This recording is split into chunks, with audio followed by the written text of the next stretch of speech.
我不是刚做了个局，套了洋鬼子好几个亿，正在庆功吗？这给我整哪儿来了？逆女，你还嫌不够丢人吗？还不给老夫滚下来！下来就下来，你给我等着！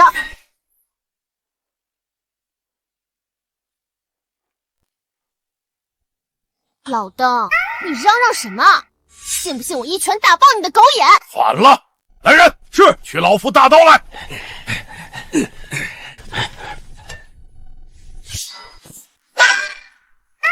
家伙是真的，衣服也是真的。对啊，我刚才不也是不知道怎么就飞下来了？哎呀，这可是皇榜啊！这皇榜怎么会在这儿？快看，这就是我大前第一位女状元沈婉容，她就是有大前第一才子之称的宋青州。让开，让开，都让开！青州，你赶紧告诉他们，我们俩才是天造地设的一对。你说，你赶紧说嘛！高月，你无才无德，你和婉容相比，简直就是云泥之别。不，你就不配和婉容相比。婉容，唯有你才有资格接下皇榜，替陛下分忧。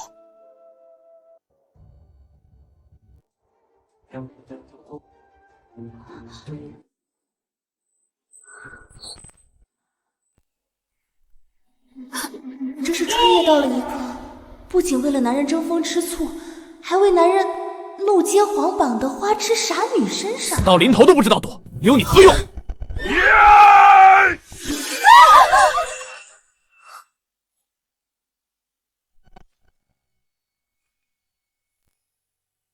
虎毒还不食子呢！你就这么一个女儿，你怎么下得去手？你要是想杀她，就先杀了我！你把我们娘俩都杀了，让你当一辈子官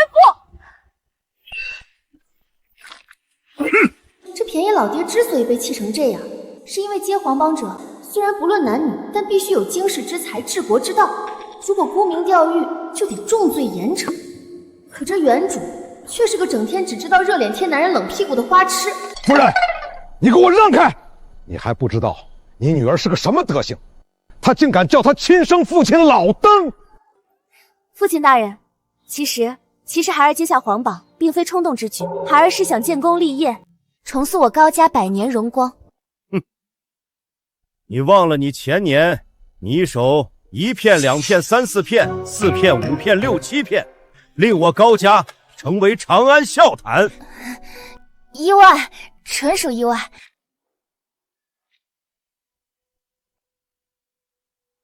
高伯父，青州不请自来，叨扰了。渣男出产了！是青州啊，你和月儿自幼定亲，我们一家人不说两家话，何必如此客气？青州此行是来退婚的。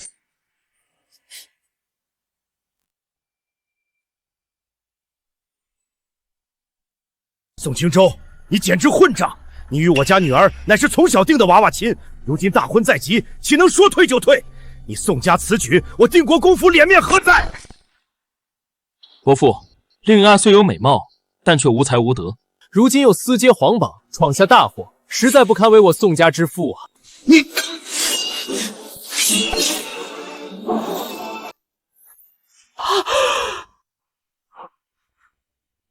高月，你要干什么？你算个什么东西？一个移情别恋的烂柿子，也敢上门退婚？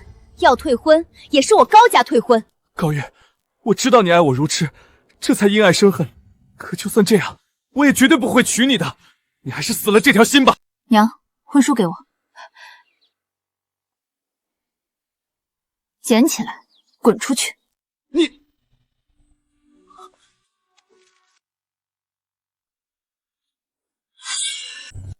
元儿，你不是从小就喜欢他，恨不得天天跟他屁股后面吗？今天怎么就……以前我们高家鼎盛之时，他们宋家上赶着求亲，如今新帝登基，权力更迭，定国公府没落，他们又不顾两家交情，迫不及待的退婚。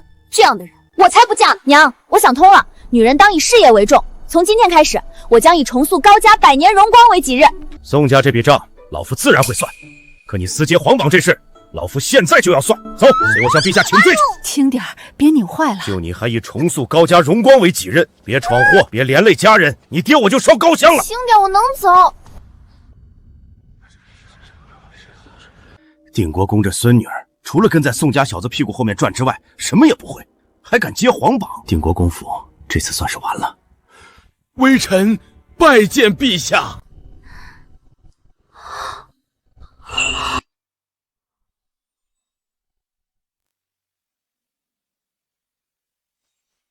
还不跪下！拜见陛下。竟敢如此羞辱于我定要你获罪于朝堂。平身吧。启奏陛下，高月因误会臣与婉容，这才抢先一步私接皇榜，还请陛下恕罪。宋青州，你个又当又立的死渣男，明面是替我求情，实际却是给我扣藐视政权的帽子。朕不管缘由，接了皇榜，就得接受朕的考教。朕来问你，若是你亲手杀了仇人全家，看着仇家满地尸体，心头无比畅快之时，却发现屋内还有一个孩子，你当如何？臣女会说，记住我这张脸，下次见面我就不会手下留情了。这个回答倒也彰显仁义。为了所谓的仁义，不斩草除根，令满门置于危险之中，简直愚蠢。然后我会转身离开，再猛然回头，大声一笑。小子，我们又见面了。然后手起刀落，一刀杀了他。那只是个手无寸铁的孩子，你怎么能这么做？你简直是个毒妇！陛下，这样的冷血之人，一旦为官，必定为祸一方。沈状元和宋公子所言极是。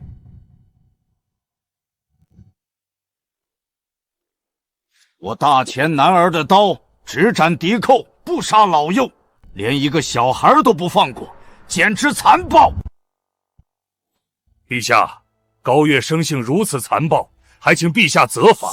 朕为何要责罚？破路将军王忠，我爷爷的死对头啊！王老将军说的对，我的大刀确实不斩老幼，但我还有一把小刀啊。巧言如簧，也难掩你残暴本性。沈状元高风亮节，但我高月只是一介弱女，做不到放过他，令家人在10几年的不安中度过。你怎知10几年后他会报仇？按陛下所设，那小男孩的爹当年要是懂得斩草要除根的道理，又哪来今日的灭门之祸？这是他爹教我的道理，所以我宁可愧疚一辈子，也不愿意担惊受怕一辈子。其实先前的转身再回头只是一句玩笑话，我会给他一些银子，再一把拍在他的肩膀上，然后似有玩味地说一句：我高月的大刀不斩老幼。我明面上放他离去，实则暗中窥探，看他是否投奔亲友或被人接走，然后顺藤摸瓜，一并除掉。有的人心眼不仅长在左边，还长在右边，所以还得左右两边各来2刀。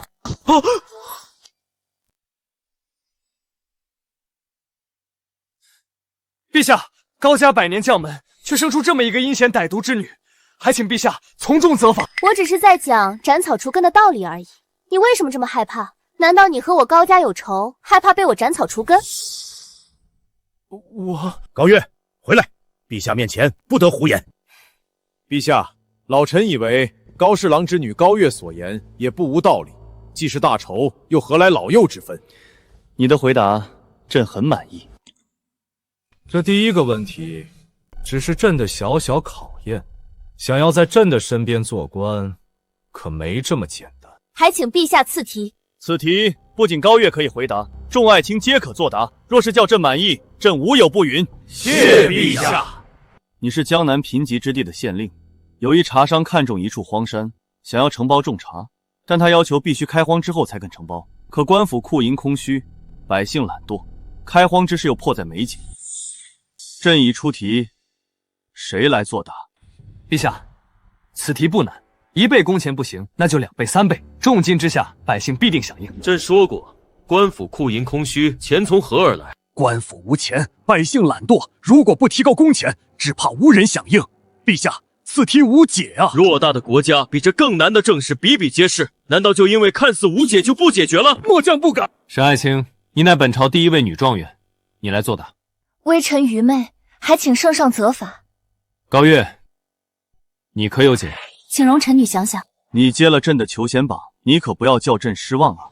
陛下，臣女有办法，可如果想都不想就说出办法，岂不是显得我大前的第一才子和第一位女状元太过无能？这有仇必报的性子倒是不错，只希望你真是朕要找的人吧。高月，说出你的办法。简单，臣女的方法名为谢侯局，专治懒惰却贪婪之人。说的简单，看你有什么好记。我若是县令，我会先以3倍甚至5倍的价格雇几名百姓来开荒。本将军还以为是什么好计，原来就这。库银空虚，哪来的钱？人性贪婪，消极怠工，事倍功半啊！我还没说完，你们急什么？这么想表现？刚才陛下让你们说的时候，怎么全哑巴？你们3个今天的话有点多了。微臣有罪。说啊，你们说啊，还说不说了？百姓上山开荒之后，我会再巡一夜，在山上埋些金子。只要有人挖出金子，消息就会迅速扩散，然后就是越来越多的百姓去挖金子。要不了多久，整座荒山就都会被他们开荒成功。库银空虚，哪来这么多金子？就算开荒成功，也花销巨大，不算什么好计。朕说过，不许打扰。你们当朕的话是耳旁风吗？微臣有罪。我不仅可以一文不花，还可以大赚一笔。那些所谓的金子，并不是真金，而是金箔裹铜的假金。百姓挖走所有假金之后，荒山也全部开荒。到了那时候，我就布告全县，荒山是茶商承包，金子是茶商所有，必须归还。如果不还，就是非法占有他人财产罪，要坐牢1月，外加50大板。百姓即便知道是假金，也只有哑巴吃黄连。到了那个时候，我又会说，陛下念百姓不义，特法外施恩，只要罚银2两，就免于罪责。宋大才子，如果你是百姓，是愿意交2两罚银，还是挨打坐牢啊？50大板，不死也得废。我自然是砸锅卖铁，也愿交2两罚银。陛下，这头猪都知道怎么选择，百姓怎能不知我是不是一文不花还大赚一笔？不仅如此，百姓还得一边交钱，一边高呼皇恩浩荡。虽然成功开荒也大赚一笔，可怎能待百姓如此歹毒？是啊，为官者当为百姓父母，虎毒还不食子呢。这高家丫头竟比老虎还毒。高月如此歹毒，还请陛下治罪。臣附议。臣附议。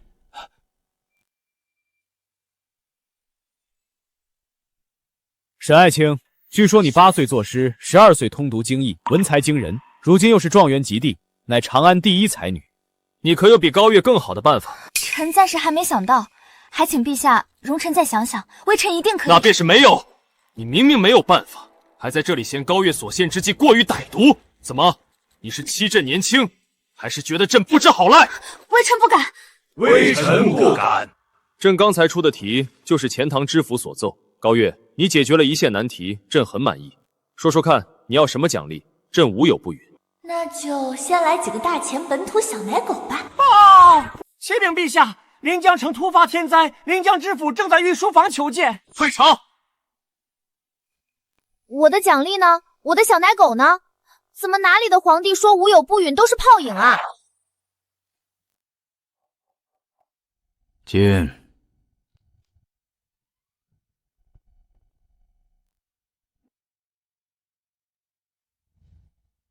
父亲，朝堂之事，想必你已听说了吧？你有没有觉得月儿这丫头和以前不一样了？坐吧。她以前是在藏拙，你真以为我高天龙的亲孙女儿是个只会跟在男人屁股后头转的女人？她的计谋虽毒，但有奇效，也契合乱世当用重点的道理。这丫头连我都骗了。骗你还不简单，老子服你大半辈子，你却还只是个3品侍郎。你什么你？当今陛下用人不拘泥于男女之别，月儿今后的成就一定比你强。行了，因为江宁天灾之事，陛下今晚必定召见你和宋家父子。切记，一定要带上月儿。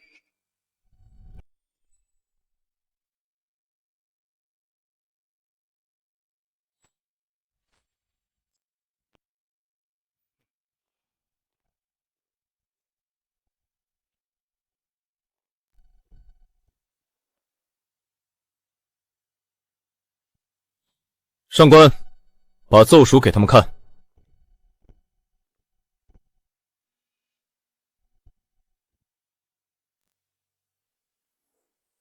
陛下，临江和清水两地突发水灾，粮商趁机哄抬粮价，这是在发国难财呀！陛下，朝廷必须立刻发文赈灾救济，否则恐生事端啊！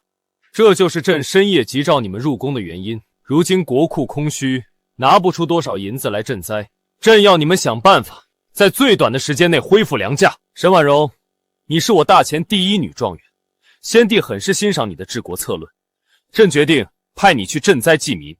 臣领旨。高月，你今天在朝堂上的表现，朕很满意，你也去。朕的手里有2道没有写你们名字的圣旨，一道去清水县当监察御史，总领赈灾事宜；一道去临江县当监察御史，总领赈灾事宜。你们谁去清水，谁去临江？去清水县，那边民风相对单纯，粮商好打压。爹说的对，选清水县。陛下，臣选择清水县。哼，谁都知道清水县处理起来更简单，你们还真会选啊！爹，他喜欢捡软柿子捏，我就明知偏有虎，偏向虎山行好了。你好了，就这么决定了。你二人明早就出发。臣告退。臣告退。高月留下，今日朝会朕说过要给你奖励，无有不允，朕不会食言。说吧，你要什么奖励？陛下，我要一个拥有8块腹肌的大钱小奶狗。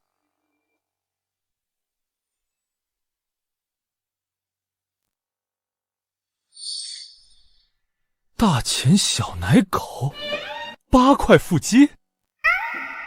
高月，你觉得上官是不是这块料啊？谢陛下赏赐。高御史，本官是人不是狗。哼，好了，你回去准备吧，明天一早上官与你同行。谢陛下，陛下拜拜。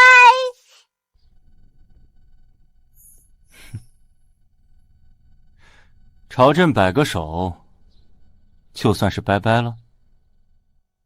上官，你认为这件差事，他们俩谁会办得更好？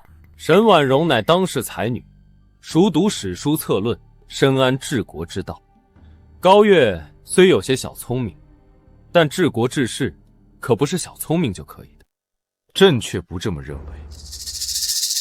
可他高月到底是不是朕要找的人，还得看这件差事办得如何。你去盯着高月，随时密奏。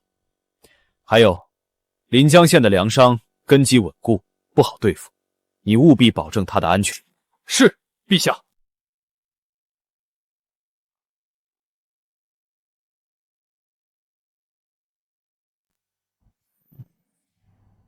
婉容，陛下派5名金甲禁军保护你，足以见得你才是陛下最看重的人。陛下之所以在朝堂上对他高月另眼相看，不过是看他爷爷高老国公的面上而已。婉容，你就别生气了。就送到这里吧，我一定不负皇恩，一定。拜见大统领！拜见大统领！拜见大统领！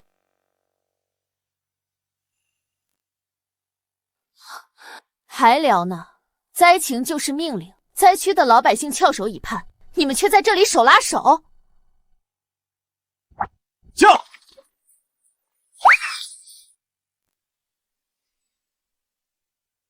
你这就是典型的因爱生恨，你越是这样，我越讨厌你。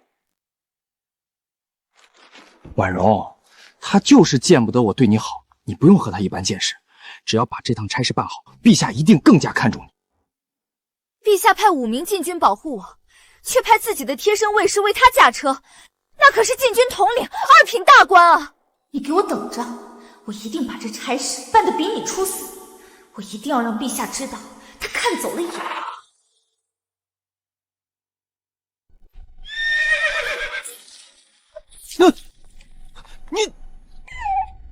你不是故意的。朝廷派来的监察御史怎么还不到啊？大人，您别着急啊。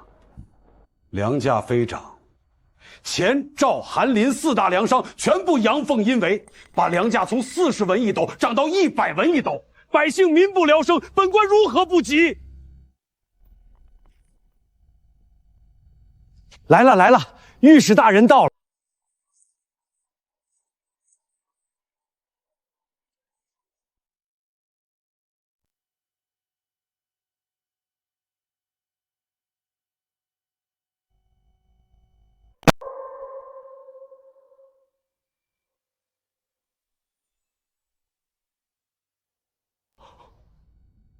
女的？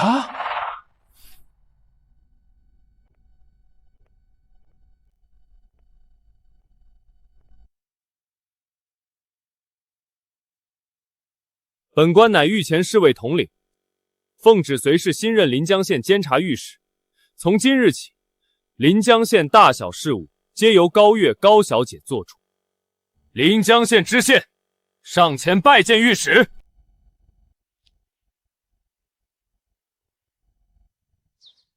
下官杜江拜见御史大人，拜见上官大人。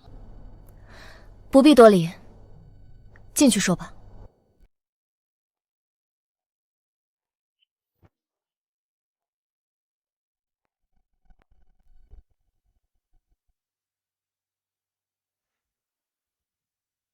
说说吧，临江县灾情如何？临江连日暴雨，导致江水倒灌，良田尽毁，百姓颗粒无收。而城内粮商则趁机哄抬粮价，短短10日，粮价已从40文一斗飙升到100文一斗。若非本官开放官仓，只怕粮价还会暴涨。本县有多少百姓？本县共有百姓103872户。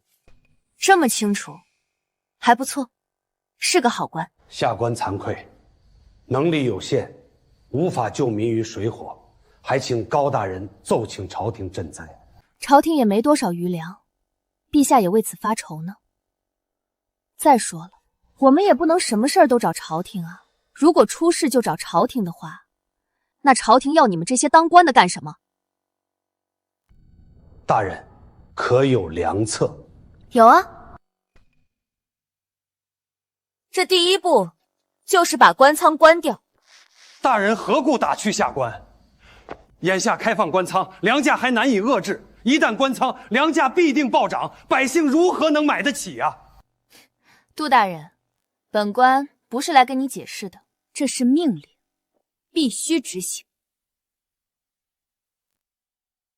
还有，请4大粮商到府衙一叙，就在今晚。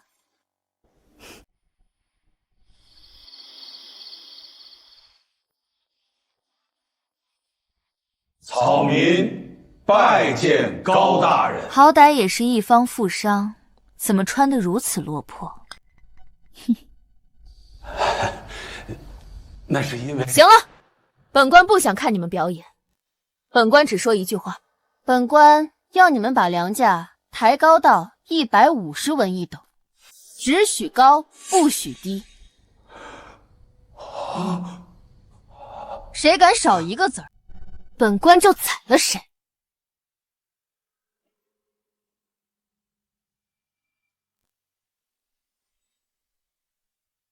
什么？150文一斗？谁让你插话的？给我闭嘴！你也不许说话。大人，您说的是真的？大人莫不是拿我等看耍吧？本官虽是女子，却是陛下亲封的钦差御史，怎会言而无信？本官再强调一遍，谁敢把粮价定在150文一斗以下，本官就杀他全家。好，就按御史大人的吩咐办。对了，这县衙年久失修，临江的河堤也早已破旧不堪。本官让你们赚这么多，总得给本官分运一些，补贴公用吧。高大人所言极是，我林家愿出3万两，全力支持县衙修缮与河堤加固。我钱家也出3万两，我赵家愿出2万两，我韩家也出2万两。好，那本官就先替县衙上下官吏以及河堤两岸的百姓谢过4位家主了。废话少说，回去准备银两吧。明天一早，若让本官看到哪家粮店敢卖低价，本官就亲自去你们家里索命。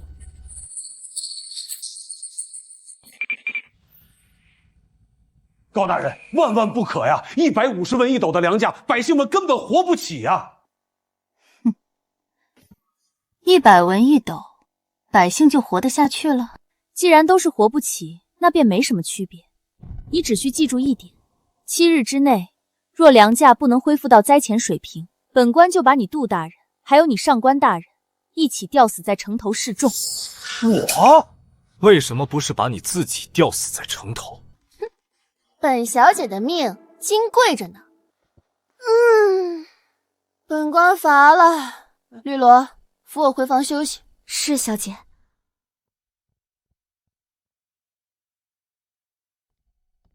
上官大人，此事非同小可，还请您速速向陛下奏明此事啊！临行之前，陛下有令，本官只负责保护高大人的安全。临江县大小事务，皆由高大人全权处置，本官不便干涉。你怎能如此不管不顾？来人啊！杜大人，那位高大人到底说了什么，让您如此动气？什么高大人？分明就是个胡作非为的官家大小姐！取我笔墨来，本官要连夜拟写奏书，800里加急弹劾此僚。报！启禀陛下，临阳县知县杜江800里加急奏报。呈上来。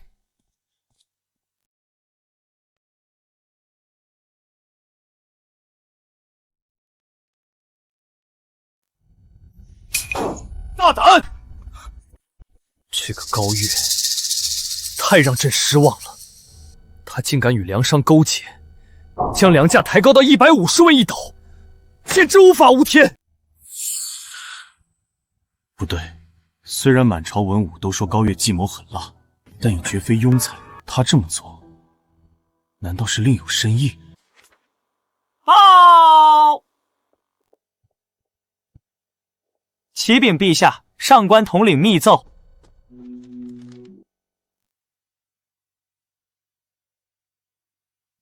启奏陛下，高月虽向临江4大粮商索贿，又令其抬高粮价，但依臣愚见，高月此举必有深意，请陛下宽限他7日时间，看其能否将粮价降至灾前水平，再做定论。好，朕便信他一次，给他7日时间。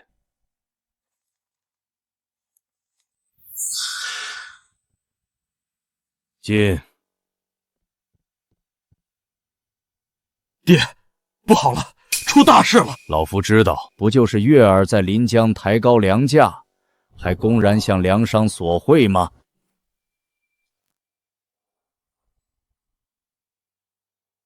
爹，您怎么知道这事儿的？老夫虽已卸任朝堂，但终究还是大前的定国公。老夫想知道的是，难道还需要你来传达？要是什么事儿都等你禀报，黄花菜都凉透了。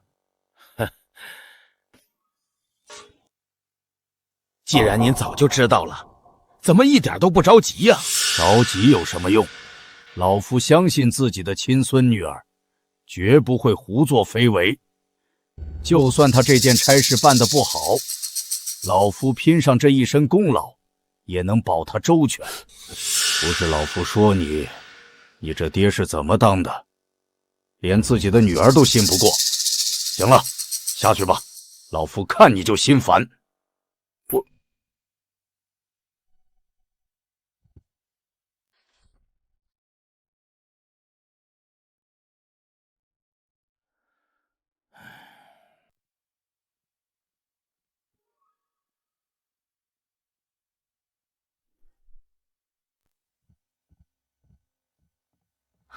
爹，是不是婉容从清水县传回来什么好消息了？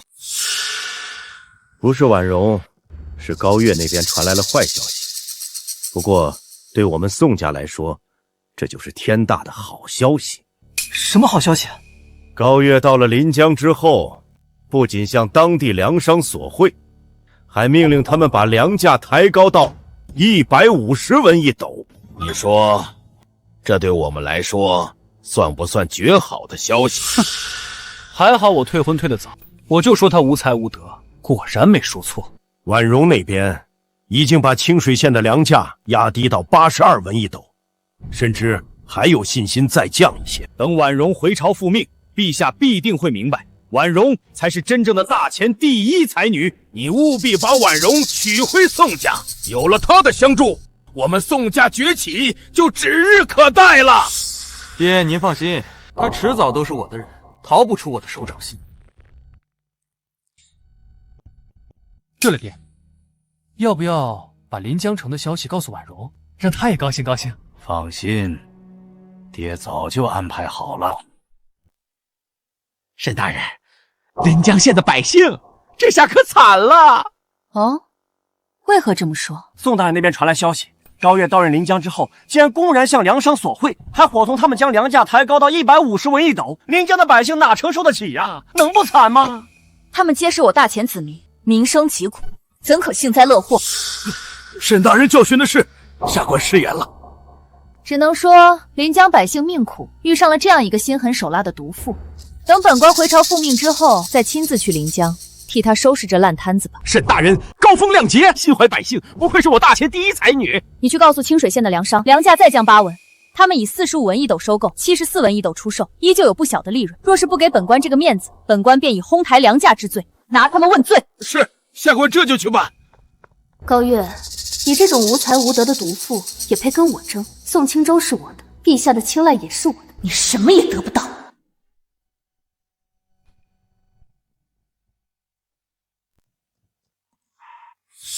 高大人，不好了！城外百姓怨声载道，全都在骂您呐。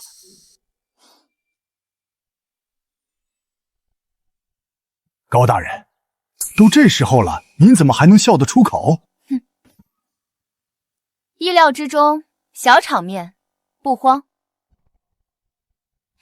对了，杜大人，临江县最高的地方是哪里？高大人，眼下百姓怨声载道，您还有心思去欣赏风景？当然有。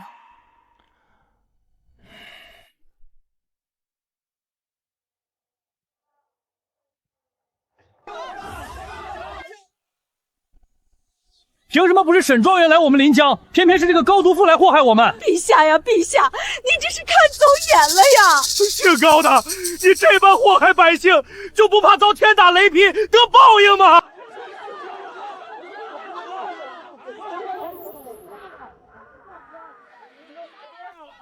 你特意带我们上来，就是为了听这些百姓骂你？这些刁民懂什么？他们根本不懂我家小姐的良苦用心，我懒得和他们计较。你们看那里，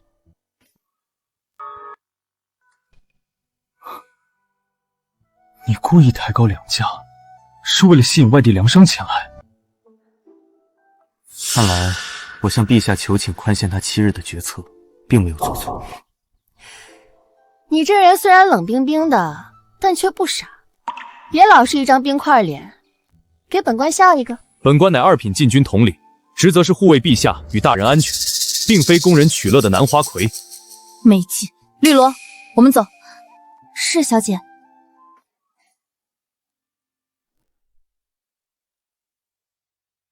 啊，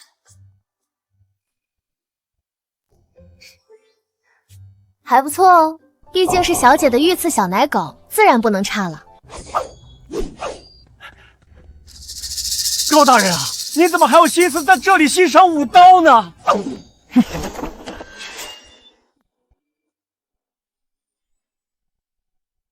上官大人，下官没惹您吧？给本官记住，本官舞刀是晨练，不是供人消遣心神。下官口误，还请上官大人恕罪。倒是一匹脱缰的傲娇小野马，有点意思。高大人，都这时候了，您就别光顾着欣赏点评上官大人了。你身为朝廷命官，行事却如此慌张，一点都不稳妥，连我爹都比不上。难怪你40、50岁了，还只是个7品知县。我要是你爹，我非打死你这个目无尊长的逆女不可。高大人，眼下外地粮商疯狂涌入临江，运河都给堵得水泄不通了。下官知道了，您命令本县4大粮商将粮价抬高到150文一斗，就是为了吸引外地粮商前来，想让他们互相竞价杀价，从而压低粮价。哼，可你也太天真了。商人逐利，在巨大的利益面前，他们比谁都团结，根本不可能互相杀价。本官从来就没想过要他们让利，本官只想让他们进来，仅此而已。传本钦差命令，所有涌入临江的粮商，只许进，不许出，违令者立斩不饶。另外，即刻开放官仓，对外出售，标价110文一斗。你是想让百姓都来官仓买粮，以此迫使粮商降价？110文一斗，百姓能买得起的终究是少数。我这么做是为了让4大粮商和外地粮商派人乔装成百姓来官仓抢购粮食。可高大人，官仓的存粮本就不多，根本经不起这样的抢购啊！你今晚就派人用空粮袋去城外挖泥沙，装满后封好，白天则在官道上安排人手，装作朝廷的赈灾粮，源源不断运进县衙的样子，务必做得逼真。然后你再用之前从4大粮商那里收来的银两，去他们的粮店买粮食，再以90文一斗的价格在官仓对外出售。高大人高见，杜某万分佩服。杜某为之前的不敬与质疑，向高大人赔罪。我就不信了，他们还能眼睁睁看着自己的粮食全部烂在这临江城里。看来这高月还真是陛下一直在找的那个人。完了！杜大人，你又怎么了？高大人，昨天粮价不是又飙升到180文一斗了吗？而且我见真的有人进县衙修缮，就再次向陛下上书参奏了您，而且用词还很是激烈。杜大人，您怎么这么冲动？您就不能多相信我家小姐一点吗？这算不上什么大事，本官稍后写一封密奏呈给陛下，便可将此事解释清楚。不用，就让宋家那对渣男父子把沈婉容那个绿茶捧上天去吧。哼，我要他们摔得粉身碎骨。都排好队。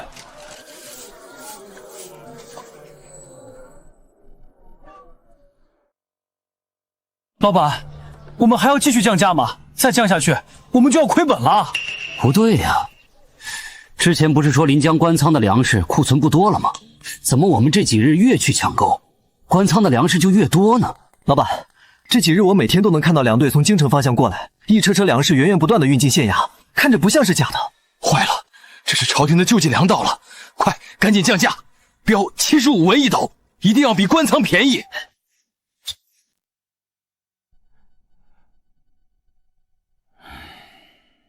林老，那些外地粮商根本不听我们招呼，现在已经把粮价降到45文一斗了。何止啊，甚至还有些外地粮商标价43文一斗，照这个势头下去，极有可能降到灾前的40文一斗啊！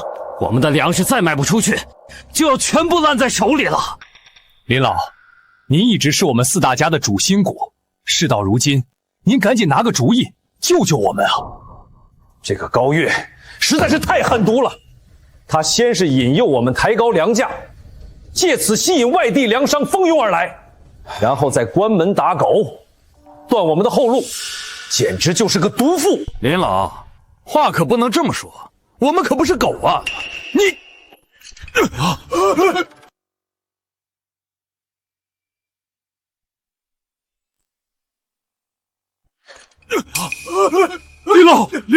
林老，你怎么样？事到如今，我们4大家必须团结一心，绝对不能降价出售。那些外地粮商的存粮有限，等他们把存粮抛售一空，等朝廷的救济粮也卖完之后，这临江县的粮价终究还是我们说了算。林兄，那我们就先行告辞了。来人，老爷，你有何吩咐？你立刻去通知林家所有粮店，把粮价直接降到38文一斗，全部抛售。老爷，万万不可啊！我们的陈粮收购价都要45文一斗，水灾后从外地紧急采购的粮食成本更是高达60文一斗，降到38文，我们就亏大了。亏一半，总比让粮食全部烂在手里血本无归好。废话少说，快去办！多保重啊，告辞。快去县衙！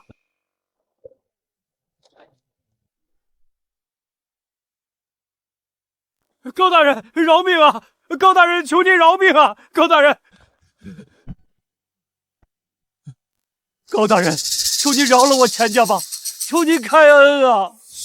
哟，钱家主，这次倒是穿的老实。高大人恕罪，之前是钱某有眼不识泰山，也是被林家主那老贼蒙蔽，一时糊涂，才跟着他一起蒙蔽大人。求您大人有大量，放过小人吧！30文一斗，想要本官不找你钱家算账也行。你带头把粮价降到30文一斗，带动所有粮商跟进。啊，30文一斗，这比灾前的40文一斗还要便宜啊！高大人，您这是要我钱家的命啊！高大人，饶命啊！求您高抬贵手，再涨几文吧。古建商农的道理，本官自然明白。眼下不过是灾后重建，需要一个过渡过程，等百姓恢复生产，日子不再困难。县衙一纸文书，自然会把粮价恢复到40文一斗的正常水平。怎么，钱家主不愿意为临江的百姓奉献这么一点点？这哪里是一点点，这分明是要剥我钱家一层皮呀！可转念一想，剥一层皮也总比因发国难财被下狱杀头好。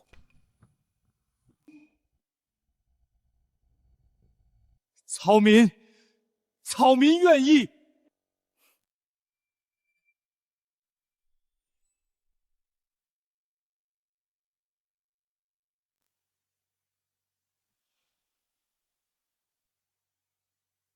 我有眼不识泰山啊！之前竟然骂高大人是毒妇，我有罪，我该打，我该打！高大人确实狠，可他的狠全用在了那些发国难财的奸商身上，对我们百姓却是实打实的好啊！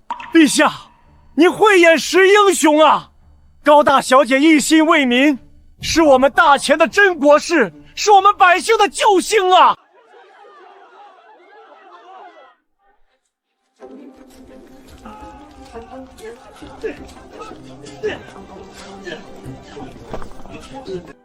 下官渡江，代临江县全体百姓叩谢高大人救命之恩。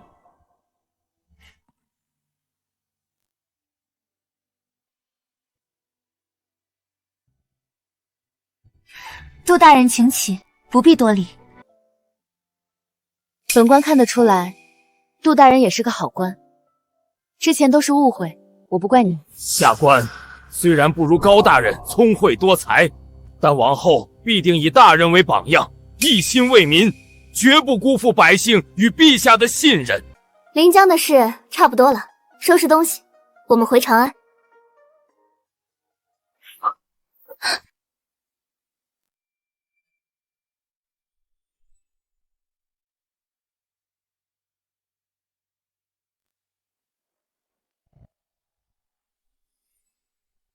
高大人，您没事吧？这才对嘛！我的御赐小奶狗总算是进入状态了。你休要胡言！真是不经夸，扫兴。绿萝，我们走。好的，小姐。以前看他这般跳脱不羁，怎么看怎么不顺眼，现在却是怎么看怎么顺眼。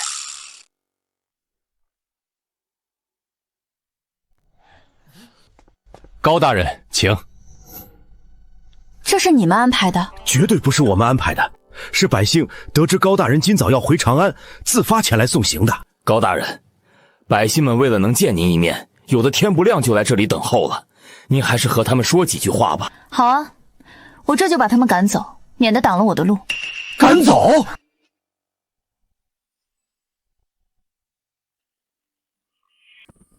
你们好好想想，当初是怎么骂本小姐的？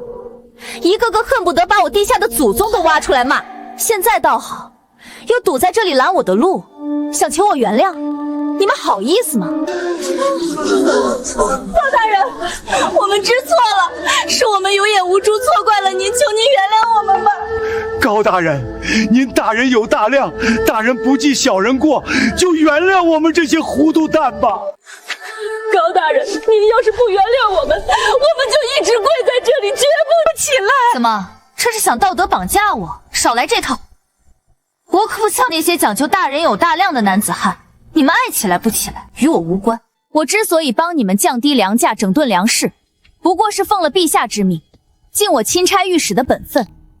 我可不是为了你们这群不分青红皂白，还没见成效就天天骂我的刁民。不过我提醒你们一句，县衙修缮和堤坝加固的活计名额有限，要是去晚了，没抢到活计，那可就要饿到来年丰收了。别想着朝廷会一直白养你。高大人，您竟然还偷偷为我们安排了活计，让我们能自食其力。天哪，我以前还把您骂得那么难听，我有罪，我真的我错了，我真的错了。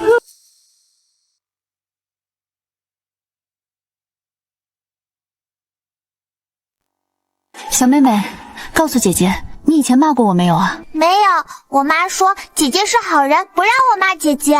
你娘不错，你也很乖。黎罗，把我临走前我娘给我的那些糖果拿一些给这小妹妹。是，小姐。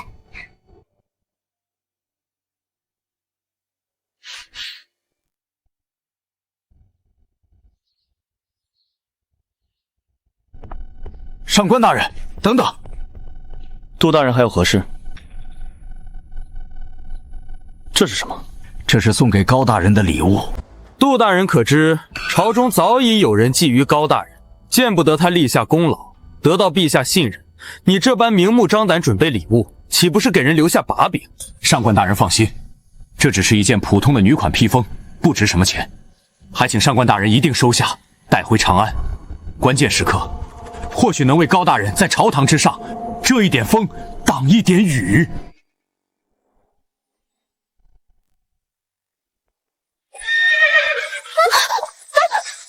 上官俊，你急什么急？赶着回去投胎嘛！高大人，杜大人第二次参奏你的加急奏诏，恐怕早已送到陛下手中，甚至消息也已传到了宋家父子的耳朵里。若是让沈婉容抢了先，他必定会联合宋家父子还有王忠等人，一同在陛下面前施压，对你不利。停下！你给我停下！你就一点都不着急吗？不着急，我们正好一边走马一边观花，好好歇歇。高大人，你到底是怎么想的？关乎你的名声乃至性命，岂能如此而行？急什么？让子弹再飞一会儿吧。子弹？什么是子弹？跟你说了你也不懂，懒得和你解释，你听我的就行。你给我记住了，在没踏进长安城门之前，你依然是我的御赐小奶狗，依然得听我这个钦差御史的吩咐。不对，不管什么时候，你永远都是我的御赐小奶狗。你随你。小姐，这样慢下来确实不颠了。可我们回去晚了，真的没关系吗？怕什么？反正是公费出差，难得出来一趟，我们必须吃遍沿途美食，看遍沿途风景，养足精神，再回去收拾那些渣男和绿茶。小姐，你说的绿茶指的是人吗？是人也不是人吧。沈状元真是厉害，短短7日时间就将清水县的粮价从100文一斗降至74文一斗，真是大才呀！而且沈状元全程没动用什么强硬手段，既稳住了粮食，又没失了朝廷脸面，不愧是我大前第一女状元。张大人过誉了，刘大人也过誉了，这都是下官分内之事，不值一提。高月，这一次我看你还怎么和我争！我要让你彻底跌进泥潭，永无翻身之日。陛下驾到！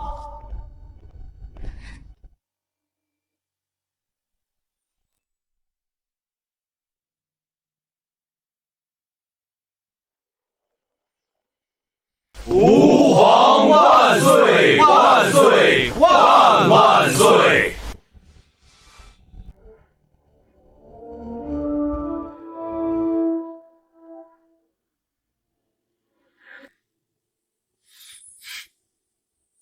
启奏陛下，御史高岳到任临江后，公然向当地粮商索贿，勾结粮商哄抬粮价，致使临江百姓民不聊生，怨声载道，还请陛下明鉴，严惩高岳。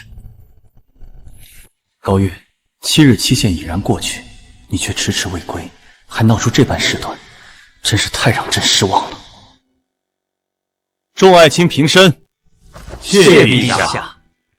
启奏陛下，沈庄园奉旨前往清水县赈灾，仅用7日时间，便将当地粮价从100文一斗降至74文一斗，更不负陛下重托。老夫送礼，斗胆请陛下封赏监察御史沈婉农，以表彰其功绩。陛下，商人重利，趁灾荒发国难财，本是常事，难以管控。但沈状元仅凭一己之力，7日之内便稳定清水县粮食，安抚百姓，此等才干与手段，令人叹服。末将也斗胆请陛下立沈状元为天下官员典范，号召各地官员向其学习。臣附议。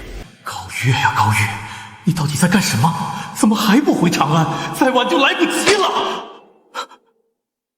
这高岳到底有什么好的？陛下为何始终对他念念不忘？我才是那个配站在陛下身边，辅助陛下的人啊！陛下，清水县与临江县相距不过几十里地，沈状元已然办完差事，如期回朝复命。想来高岳也应该快回来了吧？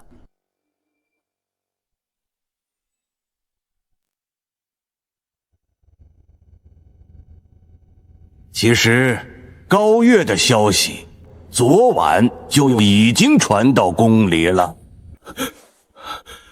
高岳在临江县不仅勾结粮商，恶意抬高粮价，把临江百姓逼得民不聊生，苦不堪言，更敢在光天化日之下公然索贿，毫无顾忌。王忠，你放屁！高大人，朝堂之上怎可口出污言秽语，成何体统？王将军身为3品大将，常年带兵，其麾下军使过境临江县有所见闻，又有何稀奇？高岳本就无才无德，行事更是鲁莽任性，不计后果。先前不过是误会我与沈状元有所牵扯，便敢私揭皇榜，还有什么事是他做不出？正如宋公子所言，清水县临江县相距不过几十里地，高小姐在临江的所作所为，臣其实早有耳闻。只是臣与高小姐正处于公平竞争之中，不便主动提及，以免落人口实。陛下，诸位大臣所言皆只是听闻，并无半句实证。臣以为，不如等高岳姑娘与上官统领回宫之后，当面对质，再做决断也不迟。陛下，臣知道您老与高老国公似有交情，私交甚厚，可也不能这般不分青红皂白，一味偏帮高家吧？臣一个人听说，可以说是道听途说，不足为信。可如今这么多大臣都有所听闻，难道天下人都是瞎子，都是聋子，都在故意污蔑高岳不成？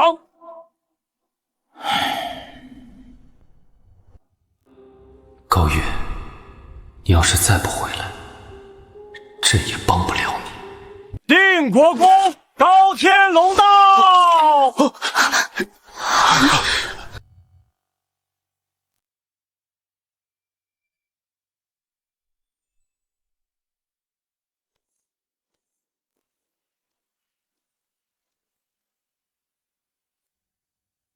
老臣高天龙拜见陛下。高老爱卿免礼。臣记得高老国公3年前便已卸任，今日披甲上朝，是来向新帝示威吗？老夫自幼追随太祖南征北战，这身麒麟甲乃太祖亲赐，你说老夫穿它是向他的子孙示威？你见本国公不该自称末将吗？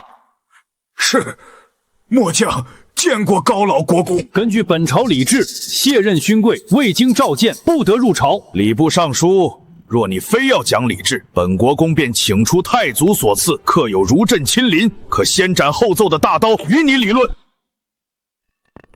下官不敢，下官知错。高岳有个好爷爷又怎样？在陛下面前比的是才华。想必高老国公前来只是为了拖延时间。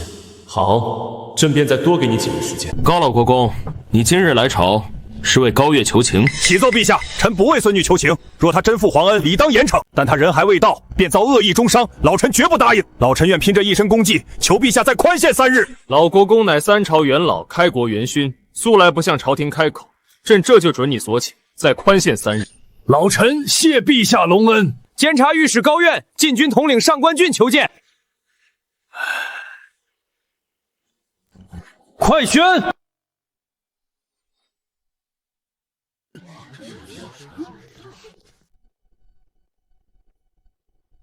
臣。爷爷，好帅啊！简直帅得我想当场为您吟诗一首。您这是要出山当元帅吗？要打谁，我给您当军师，保证把对面元帅坑得哭着来求您。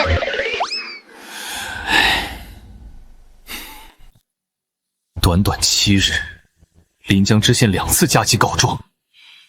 你回京之后，眼里竟只有你爷爷，半分没有朕，还不给陛下行礼？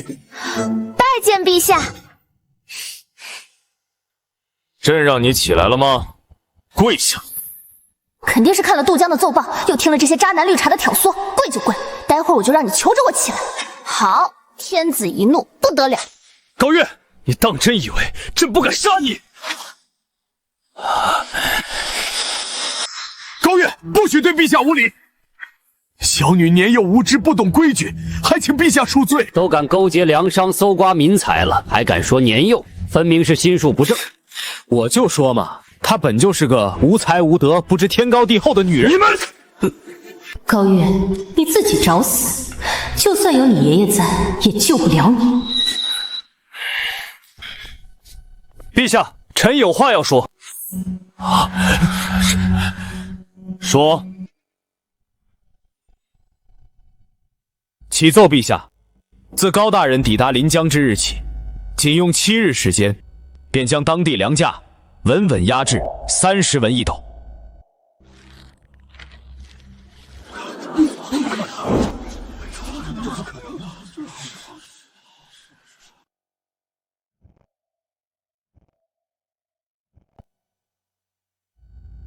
既然如此，那临江知县杜江为何要2次加急参奏高月，说他勾结粮商搜刮民财？什么？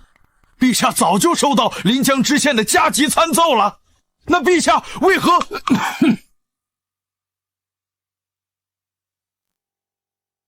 陛下早就收到他在临江乱来的消息了，可他不仅没有治罪，还一直在朝堂上替他拖延时间，一直维护他。凭什么？原来你不仅没有听信杜江的一面之词，还故意在朝堂上帮我拖延时间啊！你继续说，这粮价到底是怎么在7日之内压下来的？其中细节一一奏来。正如先前传闻所说，高大人刚到临江，便故意要求本地粮商抬高粮价，实则是为了制造粮价虚高的假象，吸引周边各地的粮商纷纷涌入临江。待外地粮商尽数涌入之后，高大人便下令封锁临江城门，同时开放官仓，以低价抛售粮食。外地粮商为了避免粮食腐烂、血本无归，只能竞相降价。然后，本地粮商见外地粮商降价，担心自己的粮食卖不出去，也只能跟着降价，以此抢占市场。好计，真是好计呀！别跪着了，起来说话吧。谢陛下。陛下，这不对呀！臣记得，早在高月前往临江之前，临江官仓就已经奉命放粮赈灾，库存早已空虚，哪有那么多粮食能逼得众多粮商纷纷降价？是啊，宋大人说的对，临江官仓早已无粮可放，哪来这么多粮食支撑这般计策？说不通，这实在说不通啊！高大人这计策根本无从谈起。上官统领，还不为诸位大臣答疑解惑？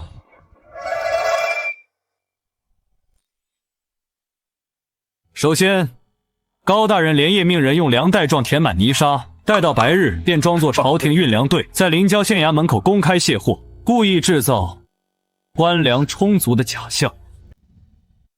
其次，我们每一次下调官粮价格，放出的官粮大多被粮商抢购一空，而高大人则用卖粮所得的钱收购粮商们再次降价后抛售的粮食，循环往复。原来如此，竟是这般妙计。这便是民间所说的空手套白狼啊，4两拨千斤，妙不可言。老高，不愧是你的亲孙女儿，竟能把行军打仗的兵法活用到商战之上，厉害！许相过誉了。别跪着了，起来说话。不急，还有人没发难呢。陛下，30文1斗的粮价远低于市场价40文1斗。虽说此举有利于安抚灾民、稳定民心，可长久这般下去，粮价过低，农户无利可图，日后便无人愿意种地了呀。王将军，古奸商农的道理，高大人怎会不知？他此举只是为了暂用奸商之财，扶持灾民渡过难关而已。待到来年秋收，粮食丰收，朝廷只需一纸文书，恢复正常粮价，一切便可恢复如初。那他在临江公然索贿呢？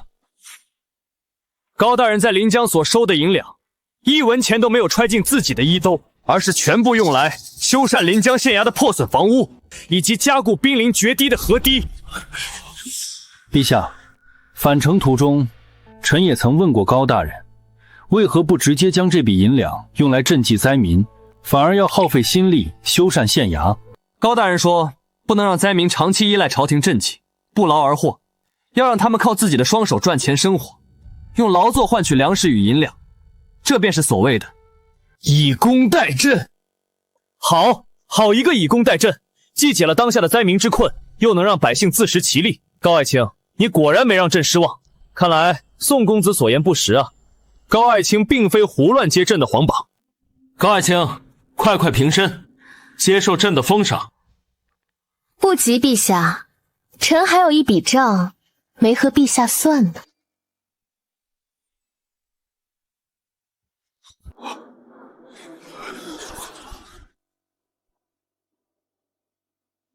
还敢找陛下算账？高月，你也太看得起自己了。今日就算有你爷爷护着，你也难逃责罚。陛下，高月此举大逆不道，对陛下大不敬，目无君上，还请陛下严惩，以正朝纲。高月，你仗着赈灾有功，便敢如此放肆，公然对陛下不敬，简直罪大恶极，罪该万死！陛下，小女年幼无知，不懂君臣礼数，一时糊涂才口出狂言，还请陛下念在她赈灾有功，饶她一次。高月，你好大的胆子，还不速速向陛下认罪求饶！高老国公，太祖高皇帝临终前曾赐你对大前后世君王免贵之权，先皇尚且不敢抗旨，朕怎敢有违？况且朕也想知道，高爱卿要和朕算什么账？月儿，爷爷应该相信你，就像相信你在临江赈灾绝不会胡来一样，相信你自有分寸。可你又怎能当着满朝文武的面，公然说要找陛下算账？这可是大不敬之罪呀！接下来，朕要和高月算账，你们谁敢多说一个字，死！我就不信了，你这般放肆，今日还能活着走出这皇宫大殿？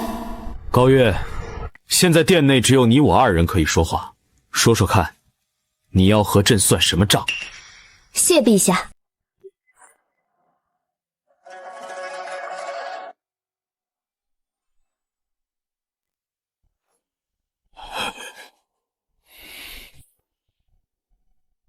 说。挺帅的嘛，我想什么呢？现在不是欣赏美男的时候，我得让他明白，混得再好，地位再高，也要懂得低头。敢问陛下，臣公奉旨回朝面见陛下，是否应当先行跪拜问安？不错。那我再次请问陛下，若臣公并无过错，身为皇帝，是否应当让臣公平身，不可无故折辱？这个高月闹了这么久，原来是要和朕算无辜让他长跪的这笔账。你说的不错，可你就没有错了吗？临江知县2次动用800里加急参奏于你，指控你勾结粮商搜刮民财。要不是朕对你仍然抱有期待，念你或有隐情，朕早就一道圣旨赐死你了。果然，哪里的皇帝都一样，明明理亏，却偏偏知错不认错。不过，我今天非要让你认下这个错不可。古语有云，用人不疑，疑人不用。陛下既然派我前往临江赈灾，且说好以7日为限，就应当安心等待7日，看最终结果再做定论。可陛下仅凭临江知县的一面之词，便心生怀疑，这难道不是怀疑自己的眼光？说的直白一点，就是陛下对自己不够自信。我还没说完呢，陛下最终没有下旨赐死我，仅凭这一点，就说明陛下还不算昏君，还能明辨是非，留有分寸。陛下能忍到这个时候，也算是奇迹了。可你高月再能言善辩，也绝对不能再创奇迹。还好我当初果断退婚，不然娶了这么一个目无君上的女人，岂不是要连累我宋家？陛下竟然能忍他到这个地步，凭什么？他不过是仗着有几分小聪明，凭什么能得到陛下的这般纵容？完了，月儿这是真的把陛下惹急了。有点意思，这般直言不讳，步步紧逼，倒是有几分置之死地而后生的意思。臣在这里先拜谢陛下，没有仅凭临江知县的一面之词，便赐死臣。好了，我们继续算账。你还要算什么账？算账就得一笔一笔算清楚。陛下没有仅凭参奏就杀我，我刚才拜谢皇恩，就算是平了这第一笔账，接下来就该算第二笔账，难道不是吗？你有点意思，竟敢这么跟朕叫板，今天朕就陪你算到底。你继续说。陛下既然已经决定为我压下临江知县的参奏，就等于决定要等我回京再说。可陛下却因为听了那些不仅眼瞎耳聋还心黑的人对我的恶意污蔑，就不分青红皂白让我长跪不起，而且还一脸凶相，仿佛我真的犯了十恶不赦的大罪一样。这难道不是无故折辱陈宫？他说谁有眼瞎耳聋还心黑？我还就不信了，陛下能当众给你道歉。陛下，您就算信不过我高月，难道还信不过一直陪在我身边见证全程的上官统领吗？您为什么就不能多等片刻，等他把事情的来龙去脉说完再下决断呢？这不好，陛下不会真的要当众给他道歉吧？陛下，临行之前，临江百姓感为高大人赈灾之恩，不仅自发前往城门口相送，还特意为高大人准备了一件大礼。什么礼物？送我礼物？我怎么不知道？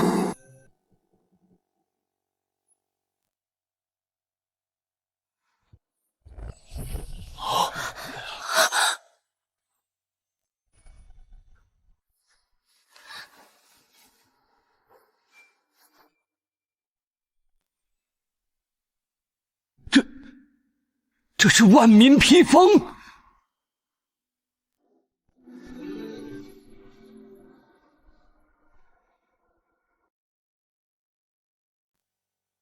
陛下，临江百姓说，高大人刚到任之时，他们因看不透高大人抬高粮价的用意，曾对大人多加谩骂。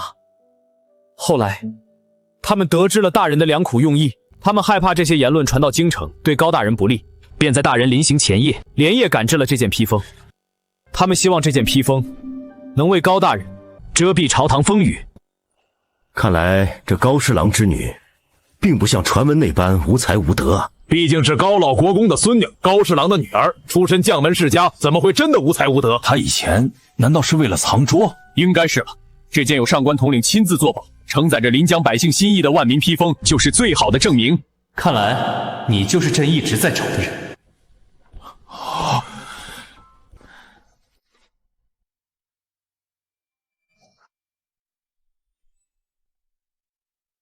皇帝竟然亲自拉他起来，这哪里是创造奇迹，这分明是创造了天大的奇迹啊！他为了让我回心转意，竟误打误撞地创下这等奇迹。陛下不仅不治他的大不敬之罪，还要亲自拉他起身，凭什么？他不过是运气好，凭什么能得到陛下这等青睐？陛下已经让步至此，说是他敢拒绝陛下的好意，必定会惹恼陛下。高大人，朕已经亲自下来拉你了，你还要端着架子不肯起身吗？你虽然嘴上不肯低头认错，但你主动走下龙椅，脚下的土地已经和我齐平了。这么看来，你不仅长得帅，还有点可爱哦。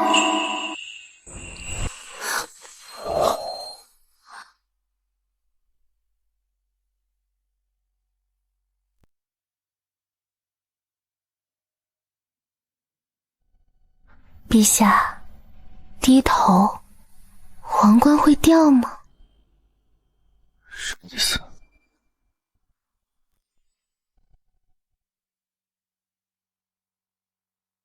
你猜？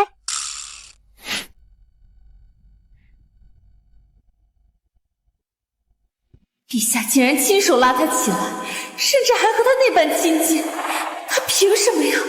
高月，我万万没想到，你为了引起我的关注，竟然敢冒险调戏陛下。可即便你做到如此地步，我也绝不会喜欢你。陛下对高月的态度，可不仅仅只是欣赏人才那么简单，这般纵容，怕是对宋家不利呀。陛下这是什么意思？一会儿拉他起来，一会儿又甩脸子，我怎么看不懂呢？破卢将军，你也就只会带兵去破奴了。嘿，你个！诸位，临江清水2县的赈灾现已结束。沈爱卿前往清水县赈灾，用7日时间将当地粮价从100文1斗降至74文1斗，也算不负阵望，不愧状元之名。可高爱卿不仅将粮价降至30文1斗，解百姓燃眉之急，还用以工代赈之法，让灾民靠自己的双手谋生，真正做到了授人以鱼不如授人以渔，朕心甚慰。朕决定封高侍郎之女高月为中书舍人。高月，从现在开始，你就是朕的贴身谋士，随朕左右，为朕分忧。陛下，臣可以拒绝中书舍人这个位置吗？为何？启奏陛下，臣精通商道，想去户部为陛下分忧。户部侍郎高峰之女高月，赈灾有功，现封为户部员外郎，仍保留监察御史之职。谢陛下。大前状元沈婉容聪慧过人，朕封你为中书舍人，随朕左右草拟文书，出谋划策。婉容，快谢恩啊！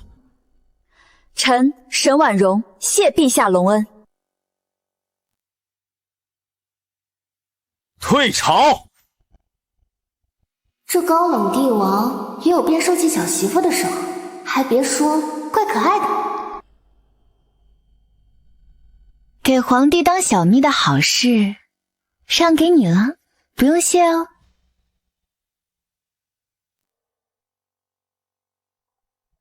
他不要的才施舍给我，我就这么轻贱吗？迟早有一天，我要让陛下为了我把你狠狠踩进泥潭里。如果他是个男人，朕一定杀了他。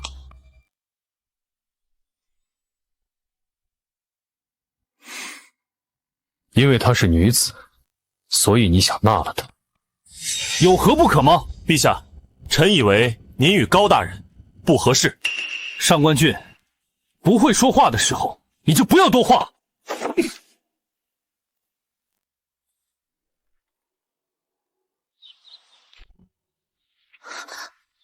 义女，这是你应该享受的荣耀，有什么好怕的？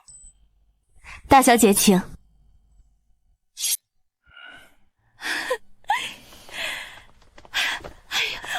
我的好女儿可算出息了，以后在那些贵妇的茶话会上，我终于能扬眉吐气，好好炫耀我的女儿了。这个欢迎仪式是特意安排的，可母亲脸上的扬眉吐气，爷爷和父亲眼底的骄傲，还有下人们眼里的尊敬，却都不是演出来的。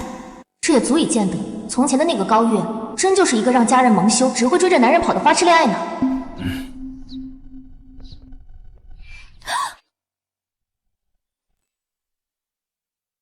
我高家向来赏罚分明，高月，你此次临江赈灾立功，在朝堂之上为高家扬眉吐气，让我高家上下从此都能昂首挺胸的出门，所以刚才的礼遇是你应得的。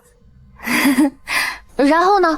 可你这个逆女，明明有这般本事，这些年却净干些荒唐事儿，你害得我高家颜面尽失，就连府里的下人出门见到别家的下人都得低着头走路。今天你要是不给一个合理的解释，就请你趴在这凳子上受罚吧。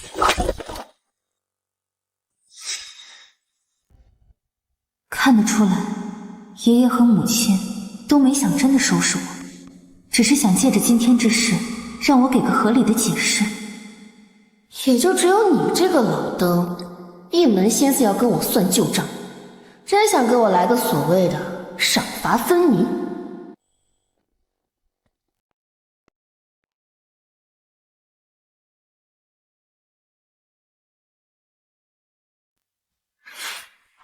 义女，事到如今，你还不打算解释吗？爹，女儿之所以这些年一直藏住，只是为了保护咱们高家呀。哼，你觉得这种鬼话我会信？爷爷，您并非皇室，可您手中的兵权却比荣亲王还要多。先帝在世时，虽然表面上遵照太祖高皇帝的旨意，对您礼遇有加，可心底里却对您多有忌惮。你说的不错，如果不是先帝对我心存忌惮，你爹身为武将之后，也不至于拥有一身武艺，却被先帝当作文官来用。所以我不能表现出半点才华，只能让先帝认为定国公府的唯一孙女儿是个毫无希望的蠢材。唯有这样，先帝才不会有拉我们全家给他陪葬的心思。这个理由说得过去，但还不够。按理说，先帝暴毙，新帝登基，根基未稳，正是急需有才之士辅佐，成为天子近臣的时候。你为什么不在那个时候就袒露才华，为高家谋得更好的前程？父亲大人，您可曾听说过有一门名叫以彼之道还施彼身的功夫？世上还有这样的功夫？你过来！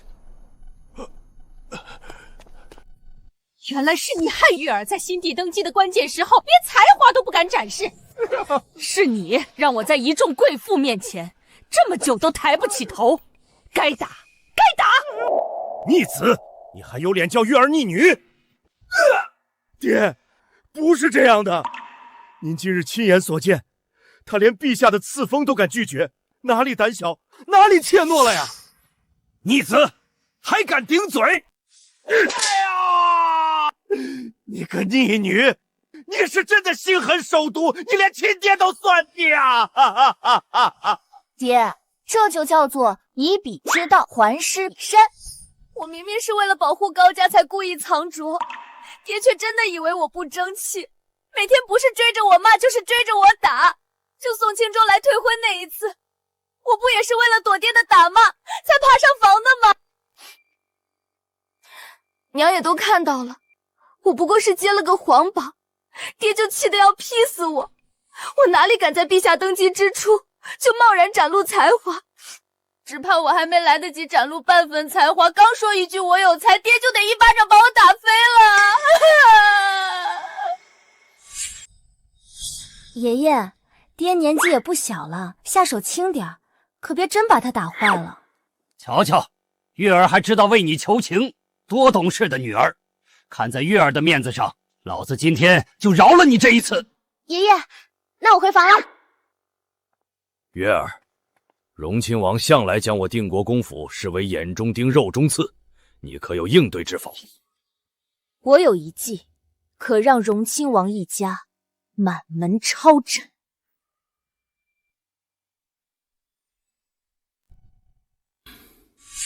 把这逆子扶下去歇息。今日月儿说的话，就当从没听过。不是，爹，您还真信他呀？就算陛下和荣亲王有矛盾，那也是陛下的亲叔叔。住口！下去。月儿，跟爷爷走。爷爷，喝茶。茶随时都能喝，不急。若是换做以前，爷爷也和你爹一样，断然不会相信你有本事能让荣亲王一家满门抄斩。爷爷的意思是，现在相信我了？相信，但爷爷也想知道，你为何这么恨荣亲王？爷爷清楚，你的计谋虽狠，却从不无故害人，必定是荣亲王哪里招惹了你。爷爷，我当初之所以抢着去接皇榜，其实是荣亲王之子武成故意告诉我，宋清舟要陪着沈婉容去接皇榜。武成以为我只是一个只会追着宋清舟跑的花痴女，觉得只要我敢接皇榜，必定会惹得龙颜大怒。到了那时候，老夫就只能上殿为你求情，用手中的兵权换你平安。可他哪里能想到，我之前的一切全都是装出来的。既然他先不仁，那就怪不得我们不义。月儿，你放手去做，爷爷全力支持你。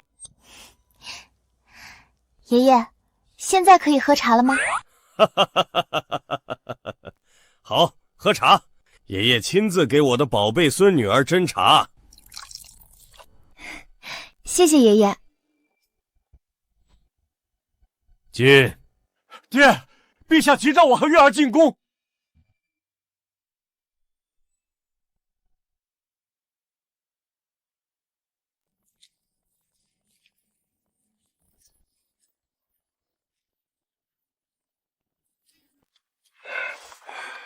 你爷爷和你说了什么？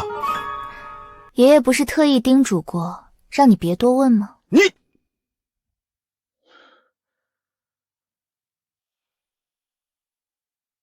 既然你爷爷都相信你，那爹就不问了。你放手去做，爹也全力支持你。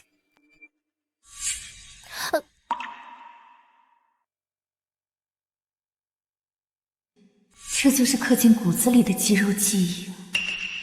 其实也不能完全怪这个便宜老爹。我要是他，生出这么一个整天只知道追着男人跑的花痴傻女，只怕打得比他更狠。月儿，爹以前误会你，委屈你了，就当你爷爷替你报了仇，咱俩之间扯平了好吗？爹，要是早这么叫我一声月儿，这顿打你根本不用挨。其实王忠之前处处针对你，背后也有荣亲王的影子。如今我们定国公府和荣亲王府早已是水火不容，势不两立。只要你真能解决掉这个麻烦，爹就算被你爷爷打死，也心甘情愿。爹，你就把心放肚子里吧，我说到做到。放行。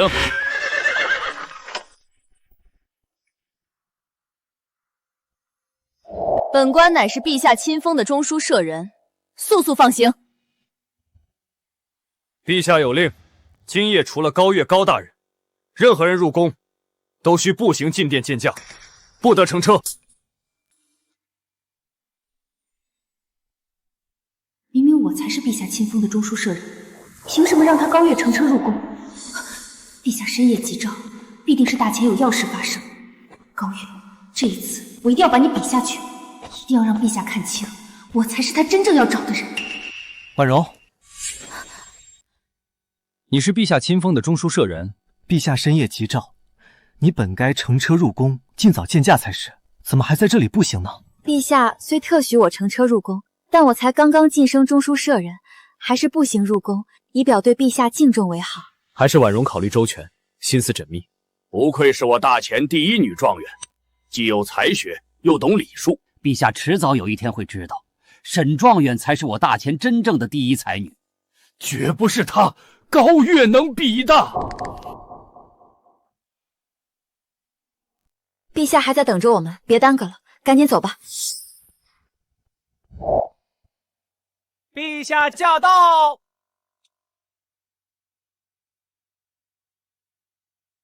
免礼，朕深夜急召你们前来，是有要事要与你们商议。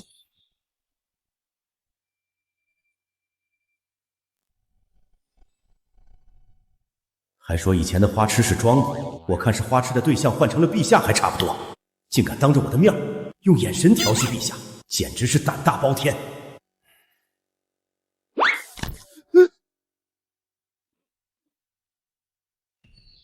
高爱卿，你这是怎么了？臣没事，只是出门时不小心摔了一跤，臣不劳陛下挂心，还是请陛下说说，深夜急召我父女二人入宫，有何要事吧？这是关中来的加急奏报，你们仔细看看。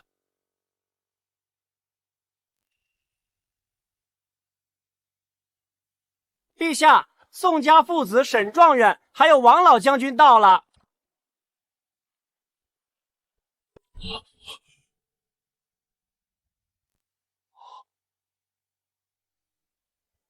陛下深夜急召我们商议家国大事，你一个小小的6品员外郎，有什么资格来这里？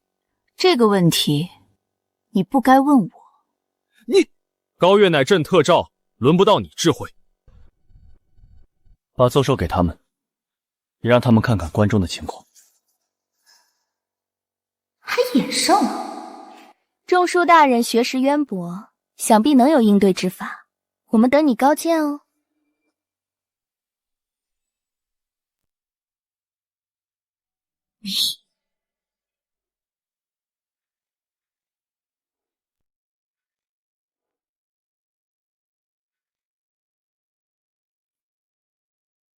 都把眉头皱着做什么？朕召你们前来是让你们出谋划策，解决蝗灾之患的，不是看你们在这里皱眉头的。陛下息怒，自古蝗灾便难以防范，如今关中突发蝗灾，实乃天罚降临。为今之计，也只有尽快筹措粮草，运往关中，以备灾用。天罚？宋大人难道是说，这场蝗灾是上天对朕这个皇帝不满，特意降下的惩罚？老臣不敢。关中大地不仅是我大前的粮产要地，更是数百万百姓的聚居之地。一旦蝗虫肆虐，粮食绝收，必定会民不聊生。你们若有良策，尽管说来，说错不罚，说对有赏。陛下，自古蝗灾都伴有灾民造反，所以老臣认为，除了征调粮草运往关中赈灾之外，还应立刻部署大军，如有灾民哗变，可及时镇压。陛下，眼下蝗虫尚未大举爆发，若此时直接派兵前往关中，只会引起灾民恐慌，反倒适得其反。更何况大军一动，所需粮饷数字巨大，与其如此，还不如全力筹措粮草赈灾。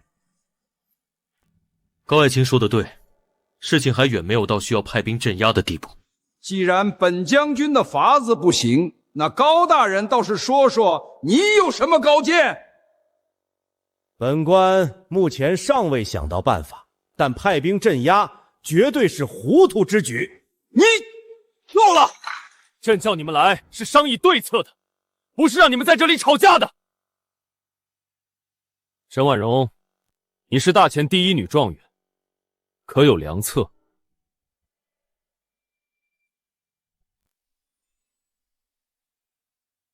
陛下，蝗灾自古便无人能真正遏制，更何况关中刘据守已上书奏明，当地已有蝗虫出现，田间地头遍布虫卵，这些虫卵深埋地下，无法彻底根除。眼下，朝廷别无他法，唯有尽快筹措粮草，做好赈灾准备。飞蝗过境，寸草不生，百姓颗粒无收。到那时，他们不是活活饿死，就是一子而食，简直就是人间炼狱。关中灾民如此众多，仅凭朝廷赈灾，如何能活？高月，你心思机敏，聪慧过人，面对关中蝗灾，可有解决之法？陛下，她这么一个黄毛丫头，只怕连蝗虫长什么样都没见过，她能有什么解决之法？臣敢断言，她若是能想出根除蝗灾的法子，老夫便直接舔遍长安所有茅坑。王老将军，男儿一诺胜过千金啊！老夫言出必行。好，那我这个黄毛丫头就等着老将军言出必行。你奇怪，我怎么突然就心虚了？宋大才子，沈大状元，我可给你们机会，让你们先说了哦。陛下，臣有一计，可令关中所有蝗虫全军覆没。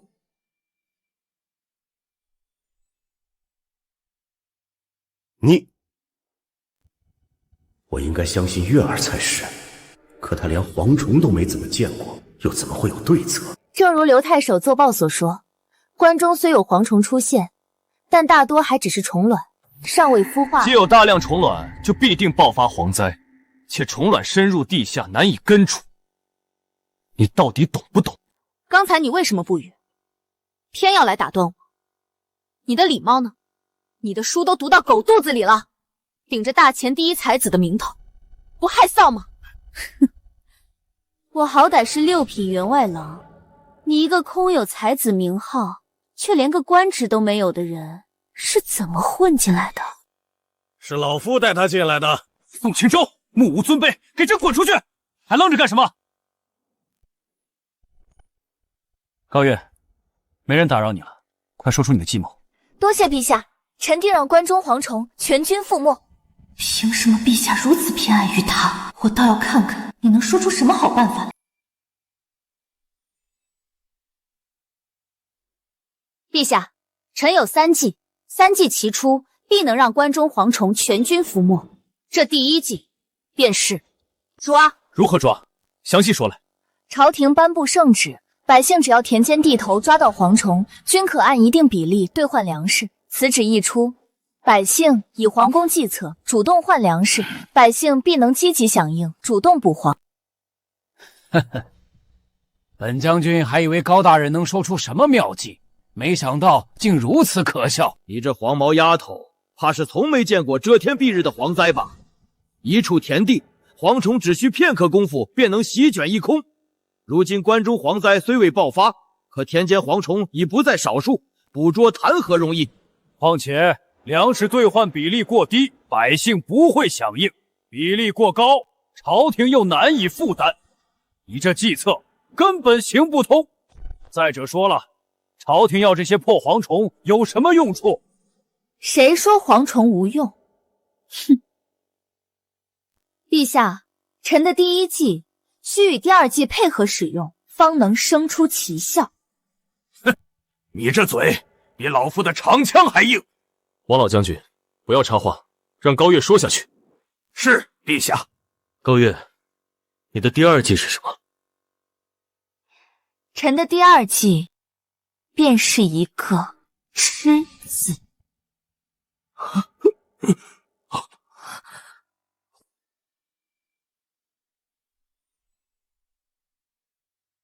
朝廷用粮食换蝗虫后，将收集的蝗虫烤制晒干，不仅能吃，还味如飞虾，十分美味。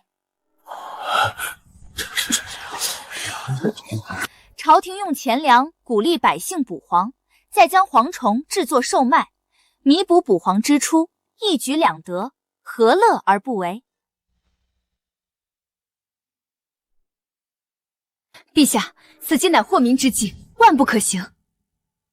为何不可行？臣虽未见过蝗虫，却博览群书，书中记载，蝗灾过境，百姓颗粒无收，饿极了就捕蝗充饥，吃得少还没事，吃多了便会腹泻不止，虽不致死，却也足以证明蝗虫有毒，断不能推广食用。高大人若是不懂，我可以教你，但请不要再出这种祸国殃民的馊主意。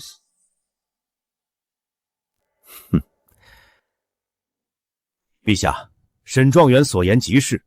老臣曾在青州任知县，当地爆发蝗灾时，老臣亲眼所见，百姓吃蝗后虽不致死，却都会身体不适。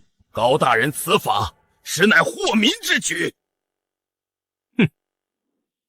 陛下，高月尽出昏招，还请陛下降罪责罚。月儿这计策确实欠妥，也罢，收蝗虫的钱粮我定国公府来出。陛下，小女考虑欠短，我定国公府愿出钱收蝗，即便砸锅卖铁，也必为国分忧。高月能为国献策，本就该鼓励，朕怎能让你定国公府独自承担？这个便宜老爹，终于配得上我这声父亲大人。父亲大人，月儿绝不让你输。就凭你这句话，我也不会让你输。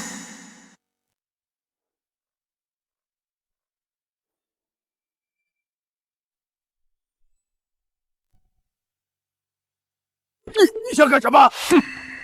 老夫身经百战，可不怕你。高大人，本官承认你有些小聪明，但此计绝行不通。历史上从未有蝗灾是以吃收场的。历史上没有，就一定是错的。如果没有创新，哪里来的神农尝百草？陛下，关中蝗虫尚未成灾，眼下虫卵居多，这正是破局的关键。蝗虫种类繁多，肆虐关中的主要是东亚飞蝗和沙漠蝗，这两种蝗虫都分为独居和群居两种形态。简单来说，蝗灾未爆发，蝗虫未成群时，通体呈绿色，这时候不仅无毒，还肉质鲜嫩，营养丰富，炸完之后犹如飞虾一般美味。可蝗虫一旦铺天盖地，身体就会变为灰黑色或黄色。这时候的蝗虫才如沈大人所说，吃多了会不适，也就是所谓的有毒。眼下关中蝗虫还没成灾，正好鼓励百姓捕捉绿色蝗虫，制成美食，既能避免蝗虫成灾变成有毒之虫，又能弥补捕蝗之出。我大前人口众多，美食文化深厚，总有重口味的人愿意尝试，只要味道绝佳，就不愁炸蝗虫卖不出去。荒谬！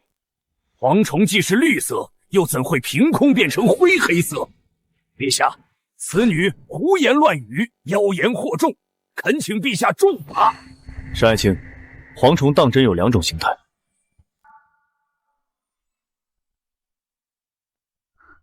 若我当众否认，高月必定受罚。可是就是，不是就不是。身为朕的中书舍人，怎可遇事如此犹豫？启禀陛下，蝗虫确实分2种，有绿色也有灰黑色。蝗灾爆发后，铺天盖地的蝗虫也的确是灰黑色。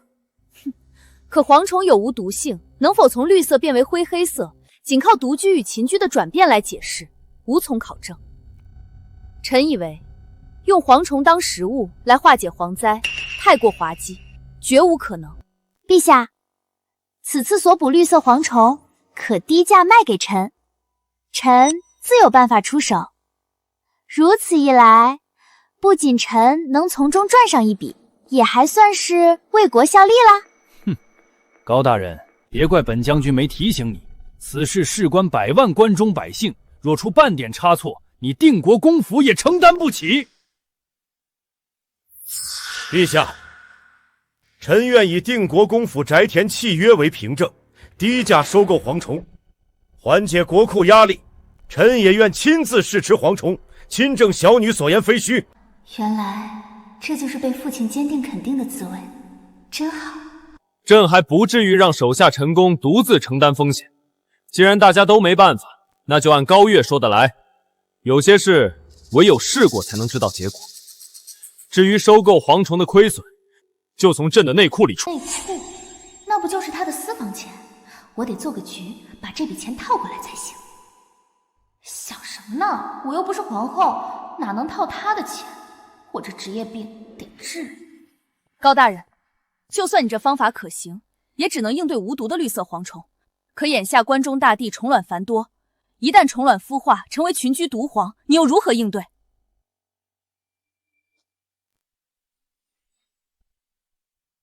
沈状元说的对，那些深埋地下的虫卵，你又打算怎么解决？王老将军，问问题可以，但能不能别老挡着我欣赏？不是，别老挡着我向陛下汇报。我是陛下的臣子，又不是你的下属，没必要事事看着你脸色回答吧。黄忠，给朕退下。高月，现在没人挡着你向朕汇报了。这就要说臣的第3集，生物防治，天敌相克了。仔细说说。天下万物相生相克，不管什么动物都有其天敌，就像耗子怕猫，兔子怕蛇，虫子怕青蛙一样。一个地方的生物泛滥成灾，必定是天敌数量太少。蝗虫虽然诡异，但也逃不出这个定律。生物防治便是从这个思路来的。这个思路倒是新奇，或许真能解决关中蝗灾。陛下，臣说了这么久，口干舌燥的，能不能先赐口水喝？赐茶水。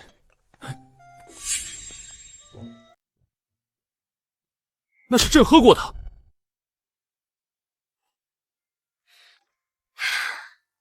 没事儿，我不嫌弃。大胆高月，你还敢说嫌弃？你可知道需要立下多大的功劳才能得到这样的赏赐？老夫当年7战7胜，斩获破虏封号，才有幸入皇恩浩荡池，沐浴陛下御用汤池流出的温泉。你寸功未立，竟敢喝陛下杯中水，还口出嫌弃之言！陛下，此女犯大不敬之罪，应当严惩。陛下，小女不懂宫廷礼仪，这才无意冒犯天威，还请陛下恕罪。啊，原来皇恩浩荡是指皇帝的二手温泉水，沐浴皇恩就是泡皇帝的二手温泉水。完了完了，我要是真解决了蝗灾，可千万别让我沐浴这种皇恩啊！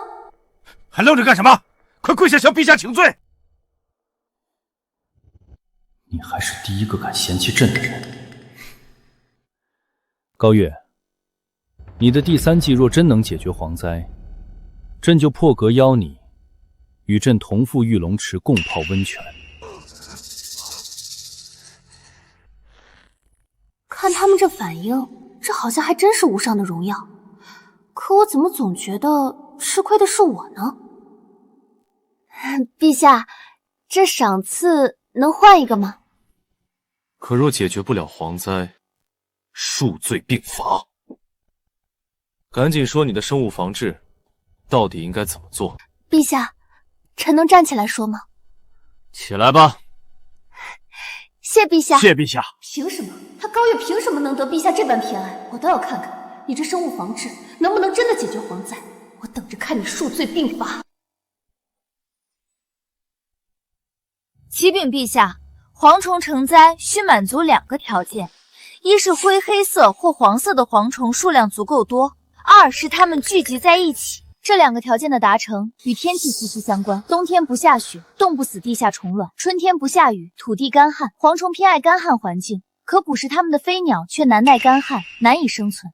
天敌减少，环境又适宜，蝗灾自然会肆虐。天气我们无法改变，但我们却可以增加蝗虫天敌的数量。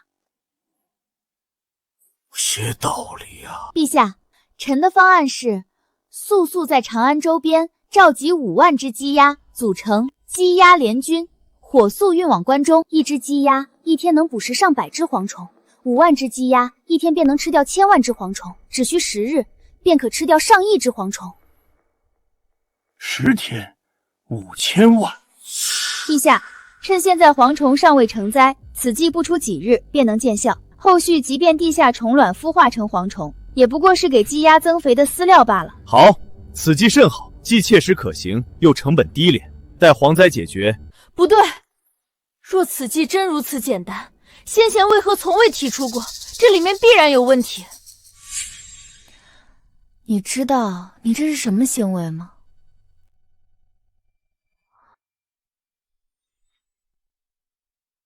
什么行为？你这就叫做绿茶式质疑。你什么你？你书都读到狗肚子里去了吗？就因为没人做过，我做了就是错的。高月，你不要以为有几分小聪明就可以无法无天。最起码我提出了切实可行的办法，不像你，什么建议都提不出来，只会在那里绿茶式质疑。沈状元，你要是不懂，我可以好心教你啊。他竟然把我刚才说的话原封不动的还给我，还有什么是绿茶式质疑？高月，今日之耻，我必100倍、1000倍奉还。陛下，此计虽然可行，但必须在蝗虫变色之前推行，否则蝗虫成灾带毒，鸡鸭也不会吃了。陛下，高月所言全是他个人见解，毫无史料考证。一旦推行此计，便是拿100万关中百姓的身家性命做赌啊！陛下，万不可轻信呐！朕观史书，蝗灾过境，寸草不生，民不聊生。如今唯有高月一人提出解决之法，朕必须一试。朕乃大钱之主，理当第一个当着百姓的面吃蝗虫，此事所有后果，朕一力承担。陛下圣明，陛下圣明。对了，陛下，臣虽能保证绿色蝗虫无毒，好吃且有营养，但您是大前皇帝，需坐镇长安，大可不必亲赴关中吃给百姓看。此计是你提出，确实你去最为合适。不，臣乃谋士，不尚武略。不过臣可以举荐一人，保证可以完成任务。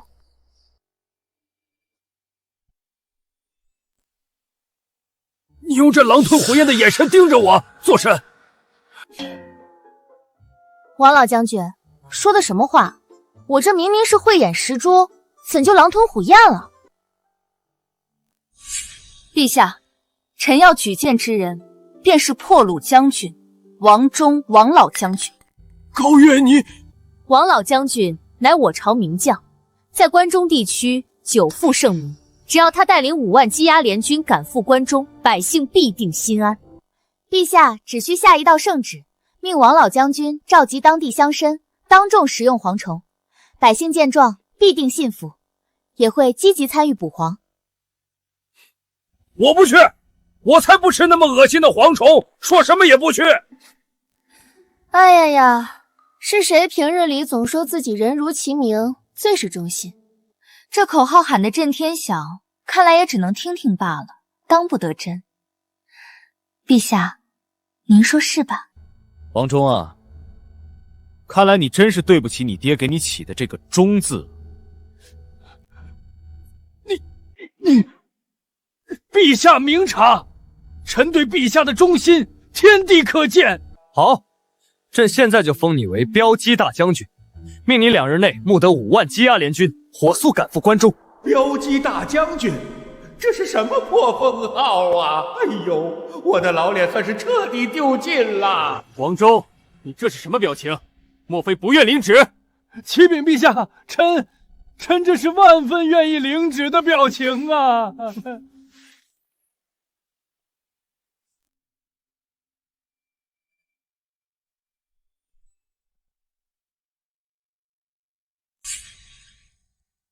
王老将军，朕在长安等你凯旋。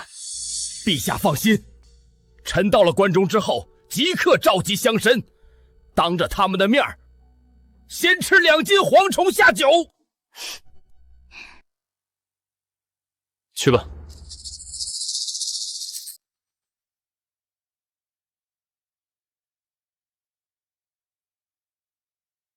除了高月，其他人都退下吧。臣遵旨。臣等遵旨。对了，高侍郎腰上有伤，用朕的龙辇送他回府，务必稳妥。是陛下。谢陛下厚爱。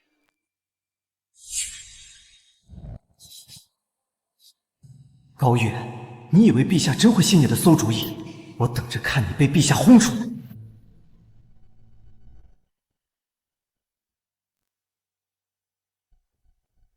爹，婉容，里面怎么样了？陛下，采用了高月的所有计策。这怎么可能？不仅如此，陛下还再次独留高月在御书房，甚至特意用龙辇送高峰回府，恩宠有加呀。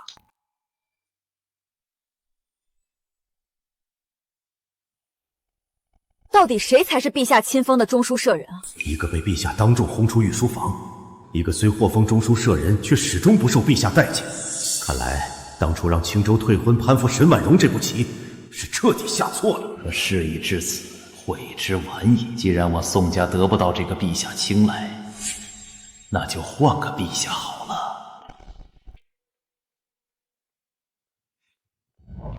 上官，朕有些饿了，去弄些点心来。陛下，您召见他们之前才刚用过点心，您想弄些点心给高小姐吃，大可以明说。对了，陛下，您想支走臣，好与高小姐独处，也可以明说。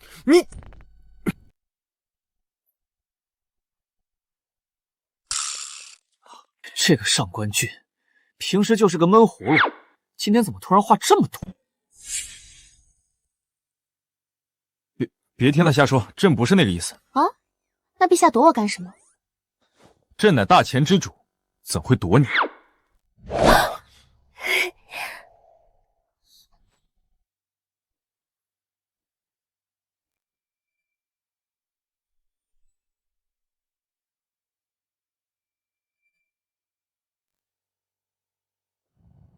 看够没有？躺够没有？你不觉得这龙椅如坐针毡吗？陛下，我不是故意的。那你刚才……不是，刚才逗你是故意的，但坐龙椅真的不是故意的。高月，你简直……坐吧。皇帝竟然要我坐龙椅，这待遇简直……不对，皇帝主动让臣子坐龙椅，可不是什么好事。不行！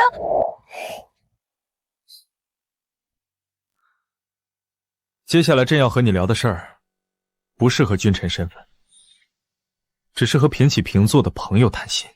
原来是这个孤家寡人遇到难事，想找我开导。说吧，遇到什么难题了？有我在，保准给你出个主意。我有个叔叔，战功卓著，大前近半江山都是他打下来的。可他好大喜功，从不关心百姓民生，所以我的爷爷太祖高皇帝只封他为亲王。我爹驾崩以后，他越来越不把朕放在眼里，甚至私下暗通其他藩王，还暗中结交朝中文武大臣，图谋不轨。几天前，陛下，你说的是隆亲王吧？你是怎么知道的？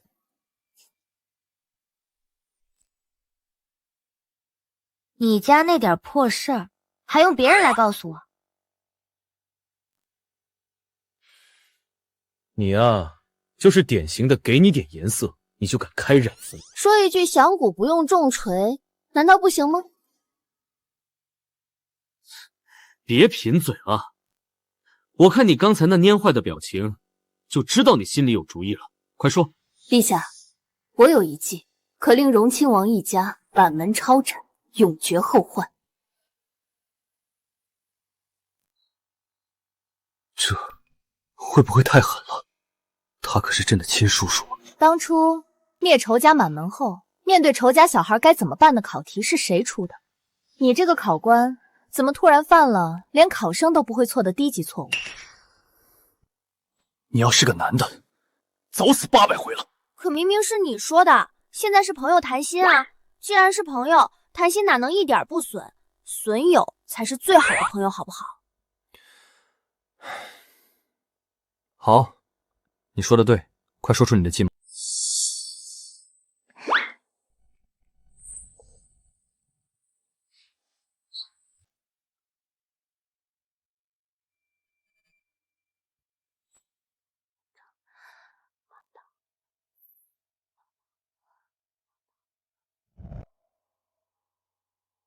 混账，简直是混账！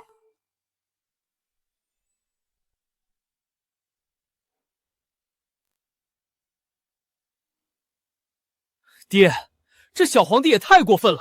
我在后面听着，都恨不得冲出来一刀砍了那传旨太监。他不仅要削我的藩，还要我后天一早陪他去太庙祭告先祖，做主动削藩的典范。一口一个皇叔的照样恶心！哎呦，爹，您稳着点，别闪着腰。确实不能闪着腰，毕竟明天就是那小皇帝的死期。这么快？那小皇帝敢如此嚣张，不过是有高月那丫头出谋划策，还有高天龙那老不死的全力保他。他敢做初一，就别怪我做15。今天晚上，你带着为父的兵符去咸阳调兵。明天事成之后，你就是大前太子。儿臣谨遵父皇旨意。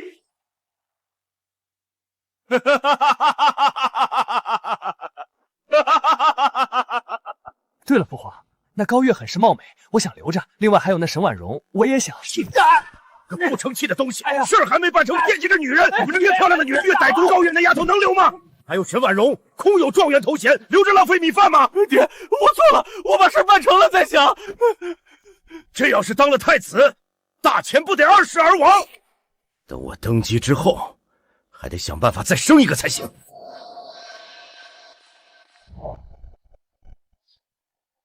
小姐，别睡了，老爷有急事找您。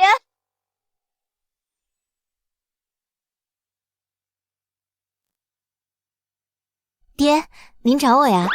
爷爷也在啊。不是爹找你，是你爷爷有要事找你。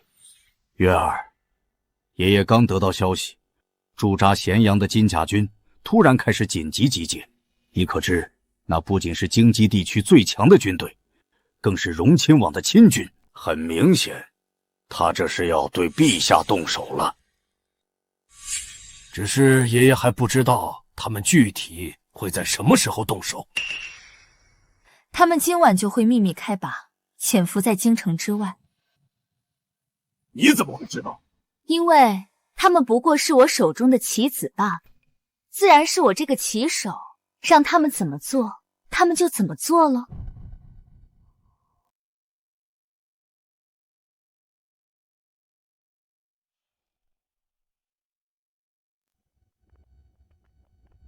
明天的祭祖大典事关重大，你务必妥善准备，不得有半点差池。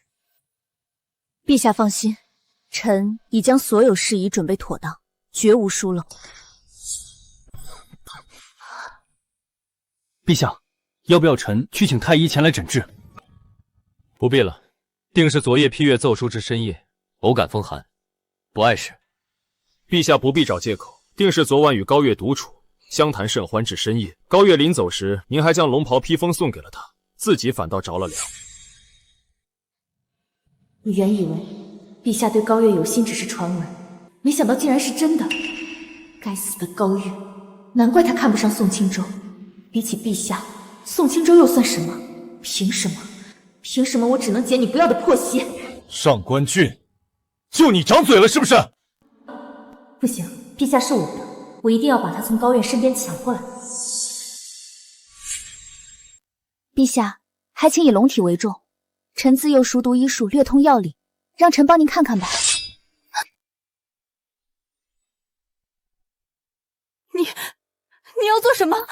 沈大人，你要清楚，本将军最厉害的，除了武功之外，便是察言观色、洞察人心。本将军警告你，为人臣子，当守臣子本分。若是想发浪，别打陛下的主意，找你的宋钦州去。下官僭越了。你去太医院，替朕拿一副治风寒的药来。是，陛下。陛下，臣看您面露愁容，是想高月了吧？你今天的话是不是太多了？那臣不说话，这就去把高月找来陪您说话。高月，好啊，你再去御膳房弄些点心，那家伙最是贪嘴。对了，一定要有桂花糕，他最爱吃这个。还有，少放些糖，糖吃多了不好。陛下，您记得这么清楚，还不快去！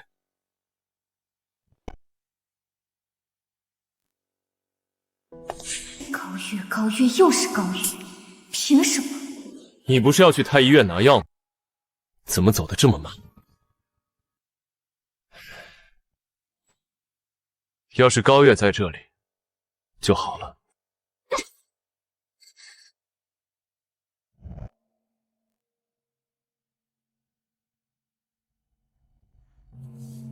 沈大人，这副药您一定要亲自熬制，再盯着陛下喝完。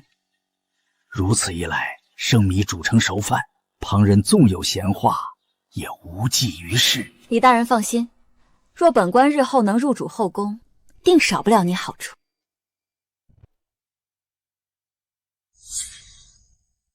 我正愁没机会替荣亲王下药，你就主动送上门来了。后宫，你就别想了，毒杀皇帝的罪名就由你替我担了吧。陛下，臣把药熬好了。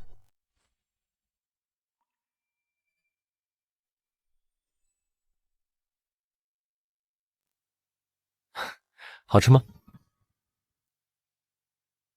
花香倒是够了，就是甜味差了点。一定是你自作主张，让御厨少放了糖。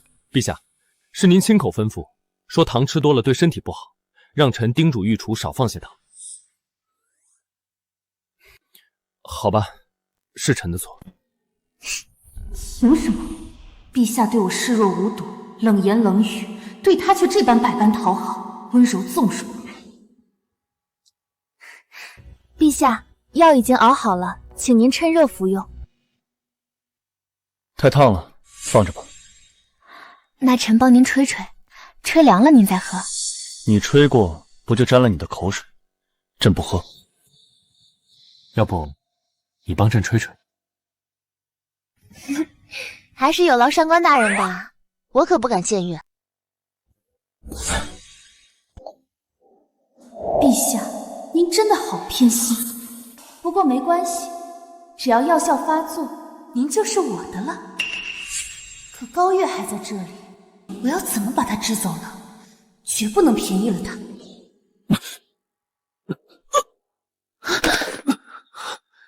有毒，药里有毒。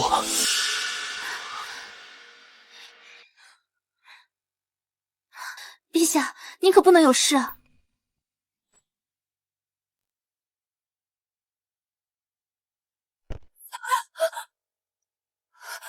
怎么会这样？我只是守买卖李太医下了合欢散，我没想要陛下的命啊！沈绿茶，你想进宫当妃，想疯了？还不是因为你，每次都在我最关键的时候出来抢走本该属于我的一切。我抢你什么了？你喜欢宋清舟，我一脚把他踹给你；你想当陛下的进士，我直接把位置扔给你，这也叫抢？我冤不冤啊？不冤，陛下，你没事了。朕知道有人会给朕下药，却万万没想到，你也要给朕下药。来人！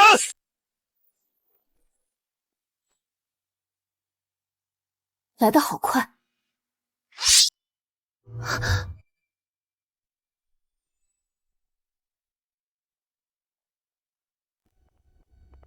臣太祖高皇帝之子，荣亲王武龙，请陛下退位。你就这么想要这个皇位？江山是我打的，师弟是我收的，蛮夷是我撵出去的，凭什么皇位给你爹做？就因为他是长子？还有你，一个乳臭未干的娃娃，让我给你3跪9叩也就罢了，竟然还想炫我的兵权！既然你不识好歹，那我就亲手拿回本就属于我的皇位。你放心，念在叔侄情分，朕会给你留全尸的。你怎么没事？荣亲王是吧？你往那边看。陛下，您是仙庄中毒，然后转身就把药给吐了。原来是你这个心比臭水沟还黑的贱人在背后捣鬼。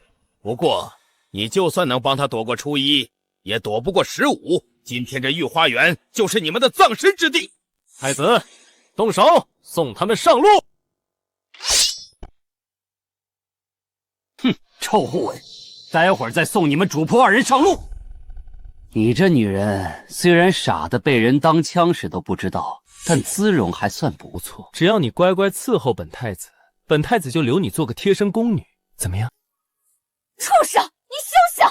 我就算是死，也要为陛下而死！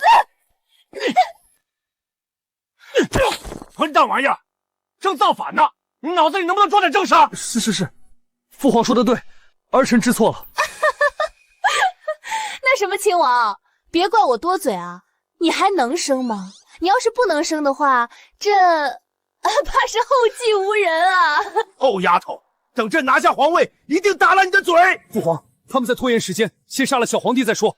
你现在知道是拖延时间了，早干嘛去了？我这不是一时糊涂吗？我个屁！还不快动手！给我杀！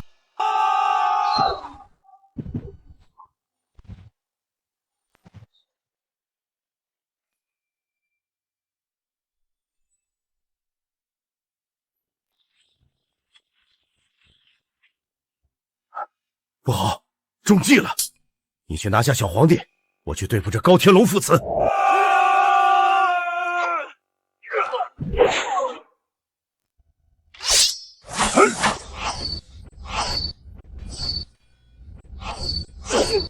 上官，你和他边上去打，别挡我欣赏我爷爷和我爹的雄姿。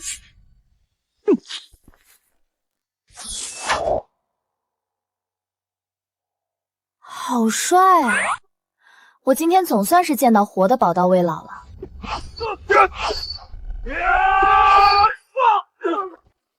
各位小心！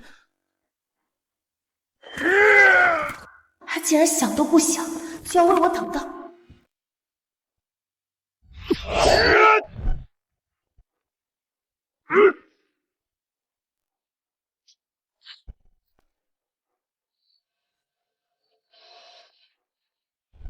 看傻啦？你不是说你只是一个不善武略的谋士吗？我也是刚才突然想起，我出身将门，还会点三脚猫的功夫。怎么说呢？这就是所谓的英雄救美吧。高月，你这是在欺君啊！我的计谋天衣无缝，怎么会反遭算计？那小皇帝没有这样的谋略，一定是你！你到底怎么做到的？回禀王爷，我只是对陛下说了一段悄悄话而已。你给荣亲王下旨，让他和你去祭祖，当着祖宗的面发誓，愿意做主动削藩的典范。荣亲王必定会密谋造反，造反大罪，还不满门抄斩。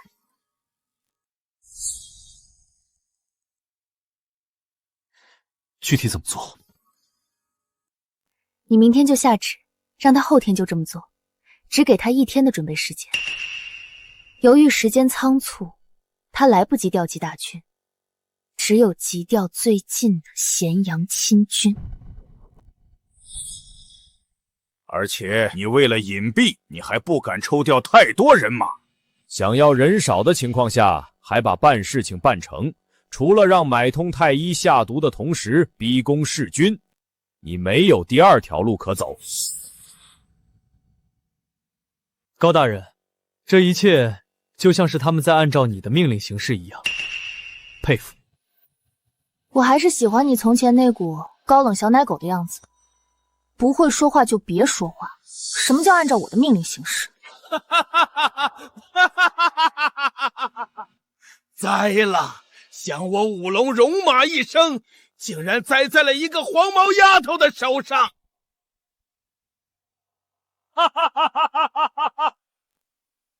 恭喜高大人荣升尚书，恭喜高老国公60大寿，恭喜高大小姐荣升侍郎，真可谓一门三喜啊！里面请，里面请。荣亲王谋反，满门抄斩，送礼暗通荣亲王，斩首示众，念其过去功苦。其子宋清舟发配岭南，中书舍人沈婉容虽心术不正，但念其忠心，贬为岭南9品主簿。